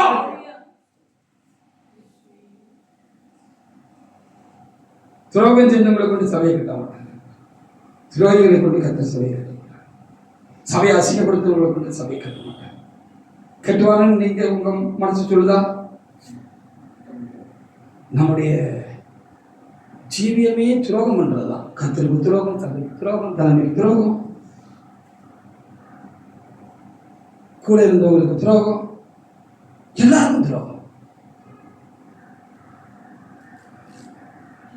எவ்வளவு பெரிய பாவிங்க மன்னிப்பா, துரோகிகளை மன்னிக்கிறது இல்லை. ஏன்னா மன்னிச்சாலும் மறுபடியும் துரோகம் பண்ணுவாங்க, அதனாலதான் மறுபடியும் துரோகம் பண்ணுவாங்க.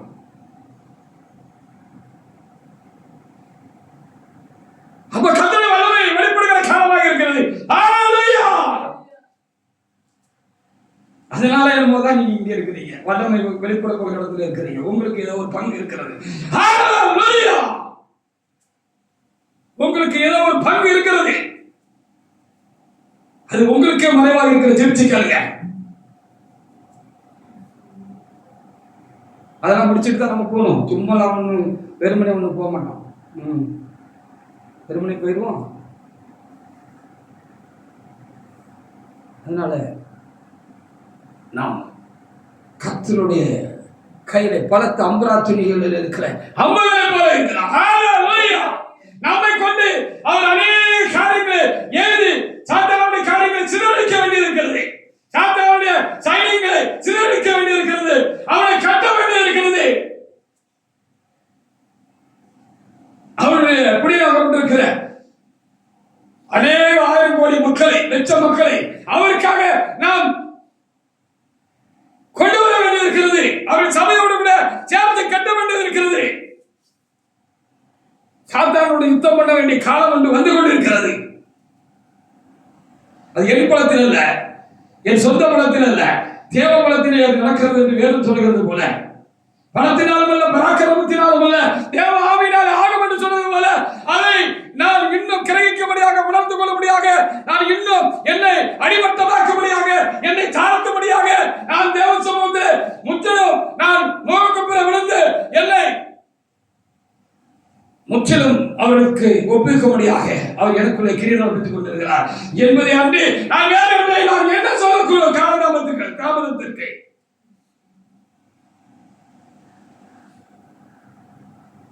நெடுஞ்சாலையாக விழுந்து விழுகிறேன் தேவ சமூகத்திலே. தேவனே, அதற்கு இன்னும் என்ன தடை எனக்குள் இருக்கிறது? உங்களுடைய சித்தத்தை நான் வல்லமையோடு செய்வதற்கு, வல்லமையுள்ள ஊழியக்காரராக நான் எழுப்பி செய்வதற்கு இன்னும் எது எனக்கு தடையாக இருக்கிறது என்று சொல்லி நான் என்னை சரணடை செய்து கொண்டே இருக்கிறேன். நான் தூத்துக்குடியில் விசுவாசியாக இருக்கும்போது பெரிய வந்தார்கள். ஹல்லேலூயா. 2-3 பேர் வந்திருக்கிறார்கள். ஒரு நேரம் வந்திருக்கிற பொழுது, ஐயா அப்ப விசுவாசினா ஐயா தலையில கை வச்சு ஜெபம் பண்ணுகிற பொழுது சொன்னார்கள், வல்லமைப்படுத்தும் வல்லமையுள்ள ஊழியக்காரனாக ஆக்கும் என்று ஜெபம் பண்ணி விட்டு போயிருக்கிறார்கள். ஹல்லேலூயா.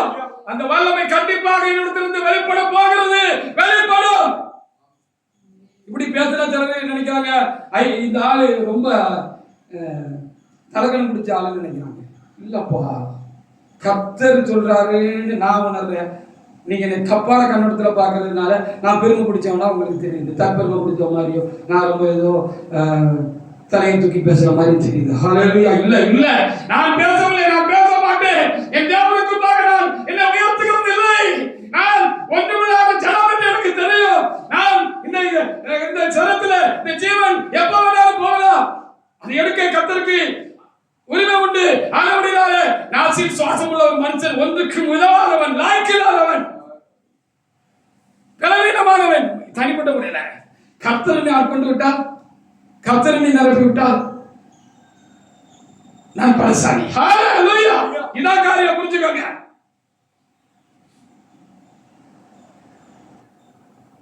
நான் இன்னும் பக்குவப்பட வேண்டும் என்று நான் என்னுடைய தேவனிடத்தில் நான் தாழ்த்தி கொண்டுதான் இருக்கிறேன். தனிப்பட்ட முறையில் உங்களுக்கு அது தெரியாமல் இருக்கலாம். உங்களோட பார்வை எப்படி? நீங்க ஏதோ ஒரு கலர் கண்ணாடியை போட்டுட்டு என்ன பார்க்கும்போது தப்பா தெரிகிறது. நீங்கள் ஆண்டவர் பேசுகிற பொழுதும் அப்படிதான் சொன்னாங்க. ஆண்டவர் சில காரியங்களை தீர்க்கமா உரைக்கிற பொழுதும் ஆண்டவர் பார்த்தும் அப்படிதான் சொன்னாங்க. சும்மா ஒருத்தரும் தப்பா இருக்கிறவங்க அந்த வார்த்தை சொல்ல விரும்பல. தப்பா இருக்கிறவங்க உணர மாட்டாங்க, ஆனால் ஞானவான்கள் உணர்ந்து கொள்வார்கள் என்று சொல்லப்படுகிறது.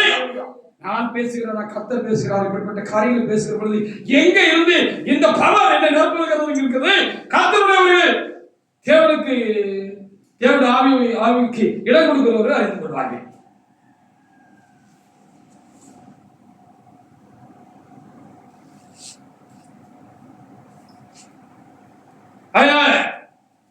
சரி, சமயம் போனாலும் பரவாயில்ல, பிரசங்கத்தை நிறைவா முடிச்சிடும். நம்மளாம் இருந்து போறவங்க தானே, அவசரமாக ஓடுறது இல்லை. அதுக்காக நான் சோத்திருக்கிறேன். கடந்த காலத்துல மணியை பார்த்துக்கிட்டே இருப்பாங்க இருந்தவங்க. என்ன பாஸ்டர் பேச மாட்டேக்காரு, பேச்சு எடுத்துக்கிட்டே இருக்காரு. எனக்கு ஒரு ஆளு நல்ல ஆலோசனை செஞ்சு கடந்த காலம் இல்லை. பாஸ்டர் இதுக்கு முன்னால் இருந்த பாஸ்டர் எல்லாம் கண்ணு மூடிட்டு மலமலன்னு 4 வசனத்தை சொல்லுவார், உட்கார்ந்துருவாரு. நீங்க என் பாஸ்டர் இவ்வளவு நேரம் இருக்கீங்க, சமையல் இருக்கீங்கன்னு கேட்ட காலம் உண்டு. அவர்களையும் நான் அவர்களுக்காக நான் ஜெபித்துக் கொண்டிருக்கிறேன். யாருக்காக நான் ஜெபிக்காமல் இல்லை. யாருமே எனக்கு எந்த வருத்தமும் இல்லை. அவங்க இந்த கடைசி நேரங்கள்ல கடைசி எழுத்தாய் ஊழியத்துல அவங்களுக்கு ஒரு பங்கு உண்டாயிருக்கணும் என்று சொல்லி இங்க என்னை விட்டு போனவர்களுக்காக எல்லா காலங்களும் ஜெபித்துக் கொண்டே தான் இருக்கிறேன். ஆண்டவரே, போனவர்களும் சித்தமானவர்களெல்லாம் திருப்பி கொண்டு வாரும் அப்படின்னு தான் ஜெபிச்சுட்டு இருக்கேன். அப்போ வியாதி 3 விதமாக வருகிறது. ஒன்று சரீர குறைவினால் வருகிறது, பயநிறுத்தினால் வருகிறது. இப்போ சுகர் எதுக்கு வருது? ஒரு குறிப்பிட்ட வயசான பொழுது அந்த உள்ளுறுப்புகள் எல்லாம் நம்ம மனசு இளமையா இருந்தாலும் நம்மளுக்கு உள்ள உறுப்புகள்லாம் கிழவனா கழுவியா மாறிக்கிட்டு வருதுன்னு அர்த்தம். உள்ள ஒரு வயசாகிட்டு போகுதுன்னு அர்த்தம். அப்படி வயசாகிட்டு போகிற பொழுது அந்த குறிப்பிட்ட அந்த இன்சுலின் சுரக்கிற அந்த உள்ள உறுப்பு விரையிடப்படுகிற பொழுது சுகர் வருது. மழை காலத்துல தடுப்பு முடிக்கி காய்ச்சல் வருது. நல்ல நமக்கு பிடிச்ச நாட்டுக்கோழி பிரியாணி வச்சுட்டாங்க நம்ம வீட்டுல, அதுல கல்யாண வீட்டுல வச்சுட்டாங்க. வாசனை மூக்க தொலைக்கு ஒரு பிடி. அந்த காலத்துல அந்த இஸ்ரேல் காடை அப்படி சாப்பிட்டாங்களா, மூக்குல ஓடி தெவட்டி மூக்குல இருந்து ஒரு எழுதிட்டு காடை துண்டு கீழே விழுற அளவுக்கு சாப்பிட்டுருக்காங்க. அது மாதிரி ஃபுல்லா அடிச்சுட்டு இருக்கீங்களா, எந்திரிச்சு நடக்க முடியாது, சாயங்காலம் வைத்து வந்துடும். சரிதானா? இது ஒரு கேட்டகரி. இன்னொரு கேட்டகரி சாதாரண நமக்கு தாக்குதல் நம்மளை உண்டு பண்ணுவான். அது 2வது கேட்டகரி. இதெல்லாம் உங்களுக்கு பழையவங்களுக்கு தெரியும், மறந்துருப்பீங்க. இப்ப ஏதோ ஞாபகப்படுத்துறாரு என்ன வச்சுக்கோங்க. 3வது கேட்டகரி என்னன்னா பாவத்தினால வரும். அப்ப வியாதி எதனால வருதுன்னு 1 2 சாத்தானால, 3 எதனால? பாவத்தினால. அப்போ இந்த சீதத்தில் நிமித்தமாக நம்முடைய ஆகார குறைவுகளால, நம்ம சரத்தை சரியா மெயின்டைன் பண்ணாததுனால,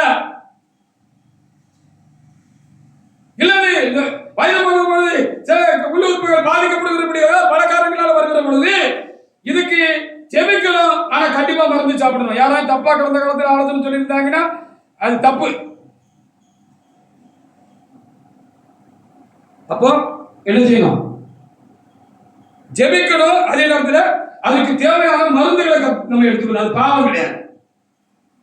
தெய்வீகத்துவமான ஒண்ணு இருக்கு. டக்குனு இன்னைக்கு மருந்து சாப்பிட்டு கத்தரி திடீர்னு இப்போ நமக்கு இருக்கிற பலவீனத்தை நான் ஏற்கனவே முன்னால பிரசங்கித்த மாதிரி கத்திர வல்லமொழி போட்டு குணமாக்கிட்டானா மருந்து வேண்டாம். கத்தருக்கு சோத்திரம். அதே ஆனா அது வரைக்கும் நம்ம மருந்து சாப்பிடணும், ஜெபிக்கவும் செய்யணும். இதுல யாராவது தவறான காரியம் சொல்லியிருந்தாங்கன்னா நீங்க காதல வாங்காதீங்க. இதெல்லாம் தவறான உபதேசம். நம்ம என்ன ஜிபிஎம் காரங்களா? 2வது சாதாரண காரியம் சொன்னால் அதுக்காக நான் ஜெபிக்கலாம். அப்படி ஒரு நமக்கு தெரியுதுன்னு சொன்னா உபவாசம் போட்டு ஜெபிக்கலாம். இல்லது நமக்கு உத்தரவாதிகள் இருக்கிற பரிசுத்தவான்களுக்கு அதை தெரியப்படுத்தி பரிசுத்தவான்கள் ஆர்வமாக ஜெபிக்கலாம். ஹalleluya. கர்த்தர் விடுதலை தருவார். பாவத்தினால உண்டாயிருந்ததுன்னா அது என்ன செவிச்சாலும் போகாது, என்ன செஞ்சாலும் போகாது. அந்த பாவத்தை சரி பண்ணா போயிடும். ஹல்லேலூயா. இதுதான் ரகசியம். அப்போ ஒரு நமக்கு ஒரு குறைய வருதுன்னா எதனால வந்திருக்கு பார்க்கணும். எல்லாம் சாத்தான் தான் கொண்டு வரான்னு அப்படி நம்ம நினைக்கவே கூடாது. சாத்தான் கொண்டு வரேன்னா சாத்தானுக்கு ரொம்ப கொண்டாட்டமா இருக்கும். அப்போ ஒரு நமக்கு பயப்படுதான்னு சொல்லி இன்னும் கொண்டு வருவான். உங்களுக்கு கலக்குதான் வாயிட்டு சாத்தானுக்கு பயப்படக்கூடாது, கடவுளுக்கு தான் பயப்படாது. ஹல்லேலூயா. இந்த கன்னியாகுமரி மாவட்டத்தில் இருக்கிற இருந்தவர்கள் இருக்கிறவர்கள் இந்த தேவட மனத்தில் என்ன படுகிறவர்கள்லாம் நான் வந்தவர் நான் கற்றுக்கிட்ட காரியம் என்ன தெரியுமா? ஆண்டவருக்கு பயப்பட பயத்தை காட்டிடும், சாத்தானுக்கு பயப்பட பயத்தை நிறைய ஊட்டி வச்சுட்டு இருக்கிறாங்க. அதான் உண்மை. சாத்தானுக்கு பயப்படுற பயத்தை தான் ரொம்ப உண்டாக்கி வச்சுட்டு இருக்கிறாங்க. எதுக்கெடுத்தாலும் போராட்டம், சாசு அப்படி வளர்த்துட்டாங்க. அது ஆரம்பமா நமக்குள்ள ஊறிட்டா நடுக்கிறது தெரியல. இல்ல, எல்லாம் அப்படி அல்ல. என்ன பொறுத்த மட்டும் என்ன தெரியுமா? சத்துரு நம்மை தொட முடியாது. நாம பெர்ஃபெக்டா கர்த்தருக்குள்ள சரியா இருந்தா சத்துருவாலை நம்மளை தொட முடியாது. ஹல்லேலூயா. அப்போ நமக்காக கர்த்தர் யுத்தம் செய்வார். நம்ம சும்மா இருந்த போது அதான் இன்றைக்கு ரொம்ப முக்கியமான செய்தி. பாருங்க, மருந்து எடுத்தாகதாக நமக்கு வேதத்துல சாட்சி ஆதாரம் இருக்கு. 2 ராஜாக்கள் 20:1 வாசிக்கலாம். 2 ராஜாக்கள் 20:1. எசேக்கியேல் ராஜாவுக்கு ஒரு பெரிய மரணத்துக்கு ஏதுவான ஒரு வியாதி. என்னதுன்னா முதுகுல ராஜ பலவேன்னு ஒண்ணு, ஒரு பெரிய ஒரு ராஜ பலவேன்னு உண்டு. அது வந்தாச்சுன்னா மரணம் நிச்சயம். அப்படி ராஜபலம் வந்துட்டு எசேக்கியா தீர்க்கதரிசி போய் ஆண்டவர் சொன்னாருன்னு சொல்லிட்டாரு. என்ன சொல்லிட்டாரு? நீ செத்து போவேரு, இந்த ராஜபலம் வந்திருக்கலாம், நீ பழைக்க மாட்டேது, செத்து போயிடுவாரு. அதனால அடுத்தால யாரை ராஜாவாக்கணும் போகணும் அப்படின்னு நான் எந்தெந்த பொறுப்பை யார் யாருக்கு கொடுக்கணுங்கிறத நீ சீக்கிரம் அதெல்லாம் நீ ஒழுங்குபடுத்திடும் அப்படின்னு சொல்லிட்டாரு. எவ்வளவு நோக்கி கூவி இருக்கிறாரு. ஆண்டவரே, நாம் உமக்கு எவ்வளவு நீதி உள்ளவனா, எவ்வளவு பயபக்தி பக்தியாக இருக்கணும்னா, உமக்கு எவ்வளவு பயணத்தை எவ்வளவு பெரிய சேவை செஞ்சேன். எனக்கு என்ன, நான் இப்போ இந்த வயசுல சாகணுமா, 40 வயசுல சாகணுமா அப்படின்னு சொல்லி கண்ணீர் விட்டுருக்கிறாரு. இப்படி சொல்லிட்டு அவர் முத்தத்துக்கு தான் போய் முத்தம் வீட்டுக்கு ராஜாரமனை சொல்லிட்டு ராஜாரமனை முத்தத்துக்குள்ள போயிருக்காரு. திரும்பவும் கர்த்தருடைய வார்த்தை அவருக்கு உண்டாகி இல்லை, அவன் சாக மாட்டான், அவனுக்கு ஆயுஷ்மான்கிற 15 வருஷத்தை கூட்டி கொடுக்கிறேன். ஹல்லேலூயா. நீ போய் தாசனாக எசேக்கியாட்ட சொல்லு அப்படின்னு ஆண்டவர் அனுப்பி விட்டுட்டார். அவன் போய் சொன்ன போடுப்பாடு அதுக்கு மருந்து சொன்னாருன்னு இருக்கு. அதான் 1 வாசிங்க, அடுத்த 7 வாசிங்க. அந்நாட்களில் எசேக்கியா வியாதிப்பட்டு மரணத்துக்கு ஏதுவாயிருந்தான். அப்பொழுது ஆமோத்சின் குமாரனாகிய ஏசாயா எனும் தீர்க்கதரிசி அவனிடத்தில் வந்து அவரை நோக்கி, எனது வீட்டு காரியத்தை ஒழுங்குபடுத்தும், நீர் பிழைக்க மாட்டீர், செத்து போய் சொன்னாரு. அதாங்க எழுதிக்கா. இவர் அழுதாரு. திரும்ப அவர் வந்து சொன்னாரு. அதெல்லாம் இருக்கட்டும். 7ஆம் வசனத்துல என்ன இருக்குன்னு பாருங்க. ஏசாயா அத்திப்பழத்தை அணையை எடுத்து கொண்டு வாருங்கள். அப்பொழுது அதை அவர்கள் கொண்டு வந்த போது பிழையென்றில் பற்று போட்ட போது அவர் பிழைத்தார். பாத்தீங்களா? பிழைக்க மாட்டாத வியாதி கூட கர்த்தர் மருந்து சொன்னார். ஹல்லேலூயா.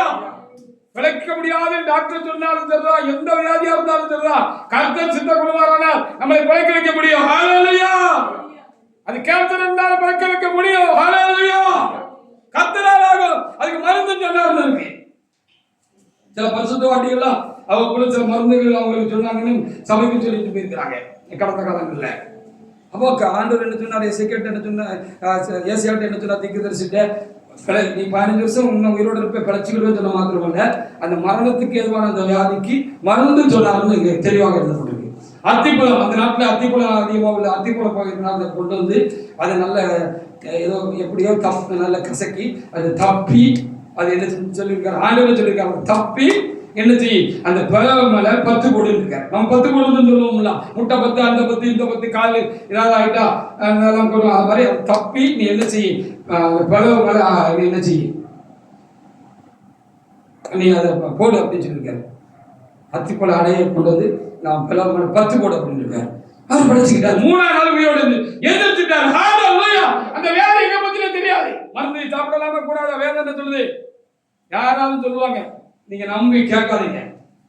எதுக்கு எடுத்தாலும் இந்த ஊழியக்காரங்க எது வியாதி வந்துட்டுனா, ஏதாவது ஒரு பிரச்சனை தலை சுத்திட்டு அதை சுத்தி அப்படி ஏதாவது ஒரு பிரச்சனை ஏதாவது வந்துட்டுன்னா அதுக்கு இப்படி தேவையில்லாத பொருள் தவறான ஆலோசனை சொல்லுது. குடும்பத்தில் உள்ள மக்களுக்கே சண்டை முட்டி விட்டுருவாங்க சிலர். அவன் தான் அப்படி, இவன் தான் அப்படி, உன் மகன் ஒரு ஆள் கிடக்கு, அதனால தான் அவன் வந்தாலே உனக்கு ஏதாவது அப்படி கூட சொல்லுவாங்களே எனக்கு தெரியாது. இறைவன் ஐக்கியத்தை உண்டு பண்ணுகிறவர், குடும்பத்தில் பிளவுகளை உண்டு பண்ணுகிறவர் அல்ல. கண்டிப்பாக அப்படி செய்ய மாட்டார். அப்படி நம்ம குடும்பத்தில் யாராவது அதுக்கு ஏற்பாடுகளாக இருந்தாலும் என்ன சொல்லணும்? அந்த அவங்களை கூப்பிட்டு அன்பா பேசி அவங்களை ஆதாயப்படுத்தணும். அவங்க ஆதாயப்படுத்தி அவங்க கடந்த காலங்களில் உள்ள காரியங்களை நம்ம விசாரிக்கிற பொழுது அதை ரொம்ப கவனமா கேட்டு அன்பா கேட்டு நம்ம சோதனத்தோடு கூட அவங்களுக்கு நல்ல ஆலோசனை சொல்லி, சரி அதுக்காக நீ ஒண்ணு நினைக்காத, அதெல்லாம் கருத்தை மாத்தி கொட்டுவாரு அப்படின்னு சொல்லி அதுக்கு என்ன செய்யணும்னு சொல்லி அவங்களுக்கு ஆலோசனை சொல்லணும். நான் சொல்ல சொல்லி அவங்கள்ட்ட அப்படி ஏதாவது பிரச்சனை இருந்ததுன்னா அதுல இருந்து அவங்க வெளியே கொண்டு வரணும். அவங்க அப்படி அப்படி அப்படின்னு சொல்றதுக்கா நம்மளை சட்டையை போட்டு உட்கார வச்சிருக்கு, சிப்பா போட்டு அவன் சரி கிடையாது, அவன் சரி கிடையாது, அவன் சரி கிடையாது, அவன் குடும்பத்தில் அவன் சரி கிடையாது, தான் மகன் சரி கிடையாது, அவன் சரி கிடையாது, இவன் சரி கிடையாது. இது சொல்றதுக்காக கர்த்தர் என்னையும் அப்படிப்பட்டவங்களையும் சிப்பா போட்டுட்டு உட்கார வச்சிருக்கிறாரு. எல்லாரையும் கர்த்தரோடு சேர்க்க முடியாது, அவரை சீர்படுத்த முடியாது, சீர்படுத்த செய்ய முடியாது, அவரை தூக்கி விட முடியாது கர்த்தர் அப்படி வைத்திருக்கிறார். யாரு எப்படி இருந்தா நீங்களாலும் தெரியாம இருந்தா யாரும் வீட்டுக்குள்ள வந்துட்டு போனா ஒண்ணு நடக்காது. எதிராரே வீட்டுக்குள்ள வந்துட்டு போட்டோம்,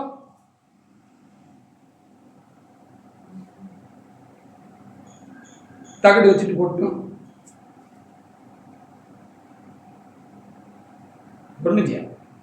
ஒன்றும் செய்யாது, செய்ய முடியாது, செய்யக்கூடாது. அதுதான் சரி, அதுதான் சரி.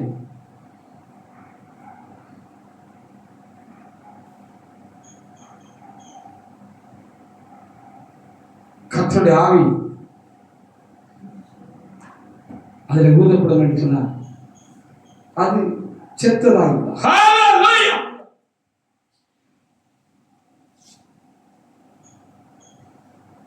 அவர் தேவை என்பதற்கு எப்படி நாம் சாட்சிகளாக இருக்கிறது? பார்த்து முடிக்கலாம். 1 தீமோத்தேயு 5:23. அப்போ தீமோத்தேயுங்கிறானே ஒரு பக்தர் இருந்தாரு, அவருக்கு சில வயிற்று பிரச்சனைகள், பலவீனங்கள் இருந்திருக்கு, வயிற்று கப்பல் இருந்திருக்கு, அல்சர் இருந்திருக்குன்னு வச்சுக்கோங்களேன். அந்த தேவனை பொறுத்த ரொம்ப உபவாசம் போட்டிருப்பாரு, மணிக்கணக்கா உபவாசம் போட்டிருப்பாரு, நாட்கணக்கா உபவாசம் போட்டிருப்பாரு.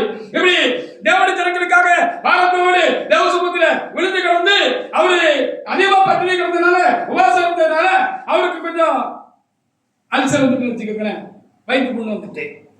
அப்போ அவருக்கு ஒரு லெட்டர் எழுதும் போது, நிறுவனம் போது என்ன சொன்னாரு, உன் வயிற்றுக்கு ஏற்படுற பிரச்சனைக்காக நீ கொஞ்சம் என்ன செஞ்சுக்கோ, திராட்சரசமும் குடிக்கும். திராட்சரசம் ஒரு மருந்து, குடிச்சா போல, அதுக்கு மருந்து மத்தபடி. அப்போ அந்த வயிற்று புண்ணை போக்குறதுக்கு திராட்சரசம் குடின்னு சொல்லாருன்னு எழுதிருக்கு. புது திராட்சரசம், பழைய திராட்சரசம் தான் போதை உண்டாகும், இது புது திராட்சரசம். நம்ம புது திராட்சரசம் தான் இங்க வச்சிருக்கிறோம். கத்தோடைய பந்தியில வாசிங்க. நீ இனிமேல் தண்ணீர் மாத்திரம் குடிக்காம, நீ வெறும் தண்ணி மாத்திரம் குடிக்காம, உன் வயிற்றுக்காகவும் உனக்கு அடிக்கடி நேரிட பலவீனங்களுக்காகவும் திராட்சரசமும் கூட்டிக்கொள். திராட்சரசம் கூட்டிக்கன்னு சொன்னார். நீ திராட்சரசம் சாப்பிடணும். அப்போ உணவே மருந்து, தேவையான இடத்துல மருந்து சாப்பிடணும். உணவும் மருந்து தான். சில வியாதிகளுக்கு உணவே மருந்து. கூடுதலா சாப்பிட்டா வியாதி கூடும், சில குறைச்சிடணும். சில உணவுகளை அதிகமாக சேர்த்துக்கிட்டா அது வியாதியை கண்டிக்கும். விலகிட்டா நம்மளை வேற மாதிரி எடுத்துட்டு போகக்கூடாது. என்ன போடணும் இன்னைக்கு இப்படி நிறைய காரியங்கள் இருக்கு. அப்போ அடுத்த நாகம் 1:2 நீங்க வாசி பார்த்தீங்கன்னா, அப்போ இப்ப ஏதாவது ஒரு காரியம் அப்படின்னா நம்ம ஒரு அறையை கெட்டிக்கொள் அப்படின்னு இருக்கு. நம்ம ஸ்டெடியா இருந்து சொல்லி அர்த்தம். இப்போ ஒரு சண்டைக்கு போகணும்னு வச்சுக்கோங்களேன், சாரத்தை லூசா கட்டிருக்கீங்கன்னு வச்சுக்கோங்களேன், அவர் லூசா கட்டிட்டு முண்டிட்டு போக மாட்டேங்குது தானே, உடனே சாரத்தை இழுத்து அப்படி மடிச்சு கட்டிட்டு அப்படி நிற்போங்களா, அதை அவன் அறையை கட்டிக்கொள்ள அர்த்தம். பயப்படக்கூடாது, ஏற்றி நிற்கணும்னு சொல்லியிருக்கு வேதம். என்ன சாத்தாங்கிட்ட மற்றவங்க ஊருக்குள்ள என்னன்னு கட்டுறாதீங்க, தாயா சொன்னாரு என்னன்னு கட்டுறாதீங்க, நம்ம ஊர்கிட்ட வெட்டியை படிச்சு கட்டிடாதீங்க. என்ன சாத்தாங்கிட்ட வாசிங்க. நாகும் 2:1.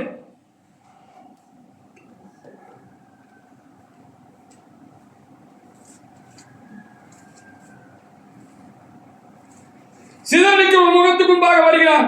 அரணை காத்துக்கள், உன் வழியை காவல் பண்ணு, அறையை கெட்டியாய் கட்டிக்கொள், உன் பலனை மிகவும் சிறப்படுத்தி நல்ல ஊக்கமா ஜெபிக்க ஆரம்பிச்சிடணும். ஸ்டெடி ஆயிடலாம், பாதையில கவனமா இருக்கலாம். அப்படியே சொல்லி இருக்கிறது ஏசியா 37:14, 14, 15, 20 அதை மாதிரி தான் சொல்லியிருக்கு. நேரம் இல்லை, லேசா கடற்கானே எடுத்து வாசிக்க பார்ப்போம். 2 4 20 21 எல்லாத்தையும் அப்படிதான் இருக்கு. வீட்டுல போய் வாசிக்காங்க. ரெண்டாவது முக்கியமானது, நம்ம பயப்படக்கூடாதுன்னு சொல்லி உபாகமம் 3:22 வாசிங்க. 3:22 3:22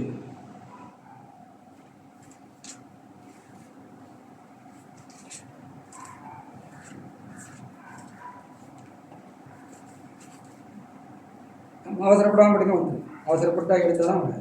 பதறாமல் எடுத்தீங்கன்னா உபாகம் 3:22 அவர்களுக்கு பயப்படாதீங்க. ஆமா, அவர்களுக்கு பயப்படாதீங்க. பயப்படக்கூடாது, பயப்படவே கூடாது. நாய் ரோட்ல ஏத்து வந்து வைங்களேன், நீங்க பயந்து இப்படி முகத்துன்னா அந்த நாய்க்கு குசியாயிருக்கும். கூட கொஞ்சம் நம்ம மேல குடிஞ்சு நீங்க இப்படி கல் எடுத்து பாருங்க, அதுக்கு அடிக்க ஓடிடும். பயப்படக்கூடாது, பயப்படாதீங்க. குடிஞ்சு கல் எடுத்து அது ஓடிடும். நம்ம முகத்துல பயம் இருந்தால்தான் பிரச்சனை. நம்ம உள்ள பயம் இல்லைன்னா முகத்துல பயம் இருக்காது. ஹalleluya. உங்கள் தேவனே கர்த்தர் தாமே உங்களுக்காக யுத்தம் பண்ணுவார் என்று சொன்னார். ஆமா, யுத்தம் பண்ணுவார் என்று சொன்னார். மோசே திரும்பவும் சொன்னார். கடைசியில மக்களை யோசுவாவுக்கு ஒப்படைச்சு போறதுனால சொன்னார். என்ன சொன்னாங்க? பயப்படாதீங்கன்னு சொன்னாரா? அதை வாசி முடியுங்க. அக்காலத்திலே நான் கர்த்தரை நோக்கி, கர்த்தரை ஆண்டவரே, நீர் உமது அடியனுக்கு உமது மகத்துவத்தையும் உமது வல்லமையும் கரத்தையும் காண்பிக்க தொடங்குகிறார். அதெல்லாம் அதுக்கு முடிஞ்சுட்டோம். 3:22 முடிஞ்சிட்டு என்ன பயப்படாதீங்கன்னு சொல்லிட்டாரு. அப்படிதானே? ஆமா, கடைசியா அவனை பார்த்து முடிச்சிருவான். பிரசங்கத்துடைய நிறைவு சங்கீதம் 32:5 மாறும். வாசிட்டு ரெடி ஆகலாம் பிரசங்கத்தை முடிக்கிறதுக்கு. சங்கீதம் 32:5 மாறும். சரி, இதெல்லாம் இருக்கு. அடுத்த நம்ம என்ன செய்யணும்? நம்ம சும்மா இருக்கணும்னா அடுத்த என்ன செய்யணும்? சும்மா இருக்கக்கூடாது, ஜெபிக்கணும். நம்ம அறையை கட்டிக்கிடணும், தெரிந்த புத்தி உள்ளவங்களா இருக்கணும், பயப்படக்கூடாது. அடுத்த என்ன செய்யணும்? சரி, இப்படி ஒன்று நம்ம கிட்ட வந்திருக்க, அப்ப இதுக்கு ஏதாவது நம்ம கிட்ட ஏதாவது ஒரு குறை இருக்கா, மிஸ்டேக் இருக்காங்கிறது கண்டிப்பாக தற்போது சோதனை செய்யணும். தெளிவா நம்ம இருந்தோம்னா நம்ம எந்த பிரச்சனையும் ஓவர்டேக் பண்ணிடலாம், ஜெயிச்சிடலாம். கடைசியா நம்மளை உயிர்த்து ஆராய்ச்சி பார்க்கணும், தற்போது சோதனை பண்ணணும். சங்கீதம் 32:5 மாறும். வாசிக்க. நான் என் அக்கிரமத்தை மறைக்காமல் என் பாவத்தை உமக்கு அறிவித்தேன். என் பாவத்தை உமக்கு அறிவித்தேன். என் மீறல்களை கர்த்தருக்கு அறிக்கையிடுவேன். ஆமா, மீறல்களை கர்த்தருக்கு அறிக்கையிடுவேன் என்று தேவரின் பாவத்தின் தோஷத்தை மன்னித்தேன். ஆமா, சகாயம் கிடைக்கும் காலத்தில் பக்தி உள்ளவன் உண்மையை நோக்கி விண்ணப்பம் செய்வான். இதற்காக சகாயம் கிடைக்கிறது. பக்தி உள்ள எவனும் என்ன செய்வான்? உண்மை நோக்கி விண்ணப்பம் பண்ணுவான். அப்பொழுது என்ன ஆகும்? அப்பொழுது மிகுந்த ஜலப்பிரளயம் வந்தா, ஆமா, கடலே பொங்கி வந்தாலும் சரிதா, ஆறே பொங்கி வந்தாலும் சரிதா, புயல் வந்தாலும் சரிதா, கடுமழை வந்தாலும் சரிதா, அப்படி ஒரு பிரச்சனை நமக்கு வந்தாலும் என்ன செய்யாது? அது என்ன செய்யாது? அது நம்மளை தொடாது அப்படின்னு சொல்லி அந்த காலத்துல தொடாதுன்னு சொல்லியாச்சு. ஹalleluya. இப்ப இதெல்லாம் நம்ம சரியா வைத்துக் கொள்வோம். கர்த்தர் நமக்காக யுத்தம் பண்ணுவார். நாம் சும்மா இருப்பீர்கள் என்று சொன்ன வேத வாக்கியங்களை ஆராய்ந்து பார்ப்பதற்கு, அதை ஆய்ந்து பார்ப்பதற்கு கர்த்தர் நமக்கு தந்த நல்ல கிருபை உள்ள இந்த சமயங்களுக்காக நான் ஆண்டவருக்கு ஸ்தோத்திரம் செலுத்துகிறேன். கர்த்தர் இந்த வார்த்தைகளை ஆசீர்வதிப்பாராக. ஆமென்.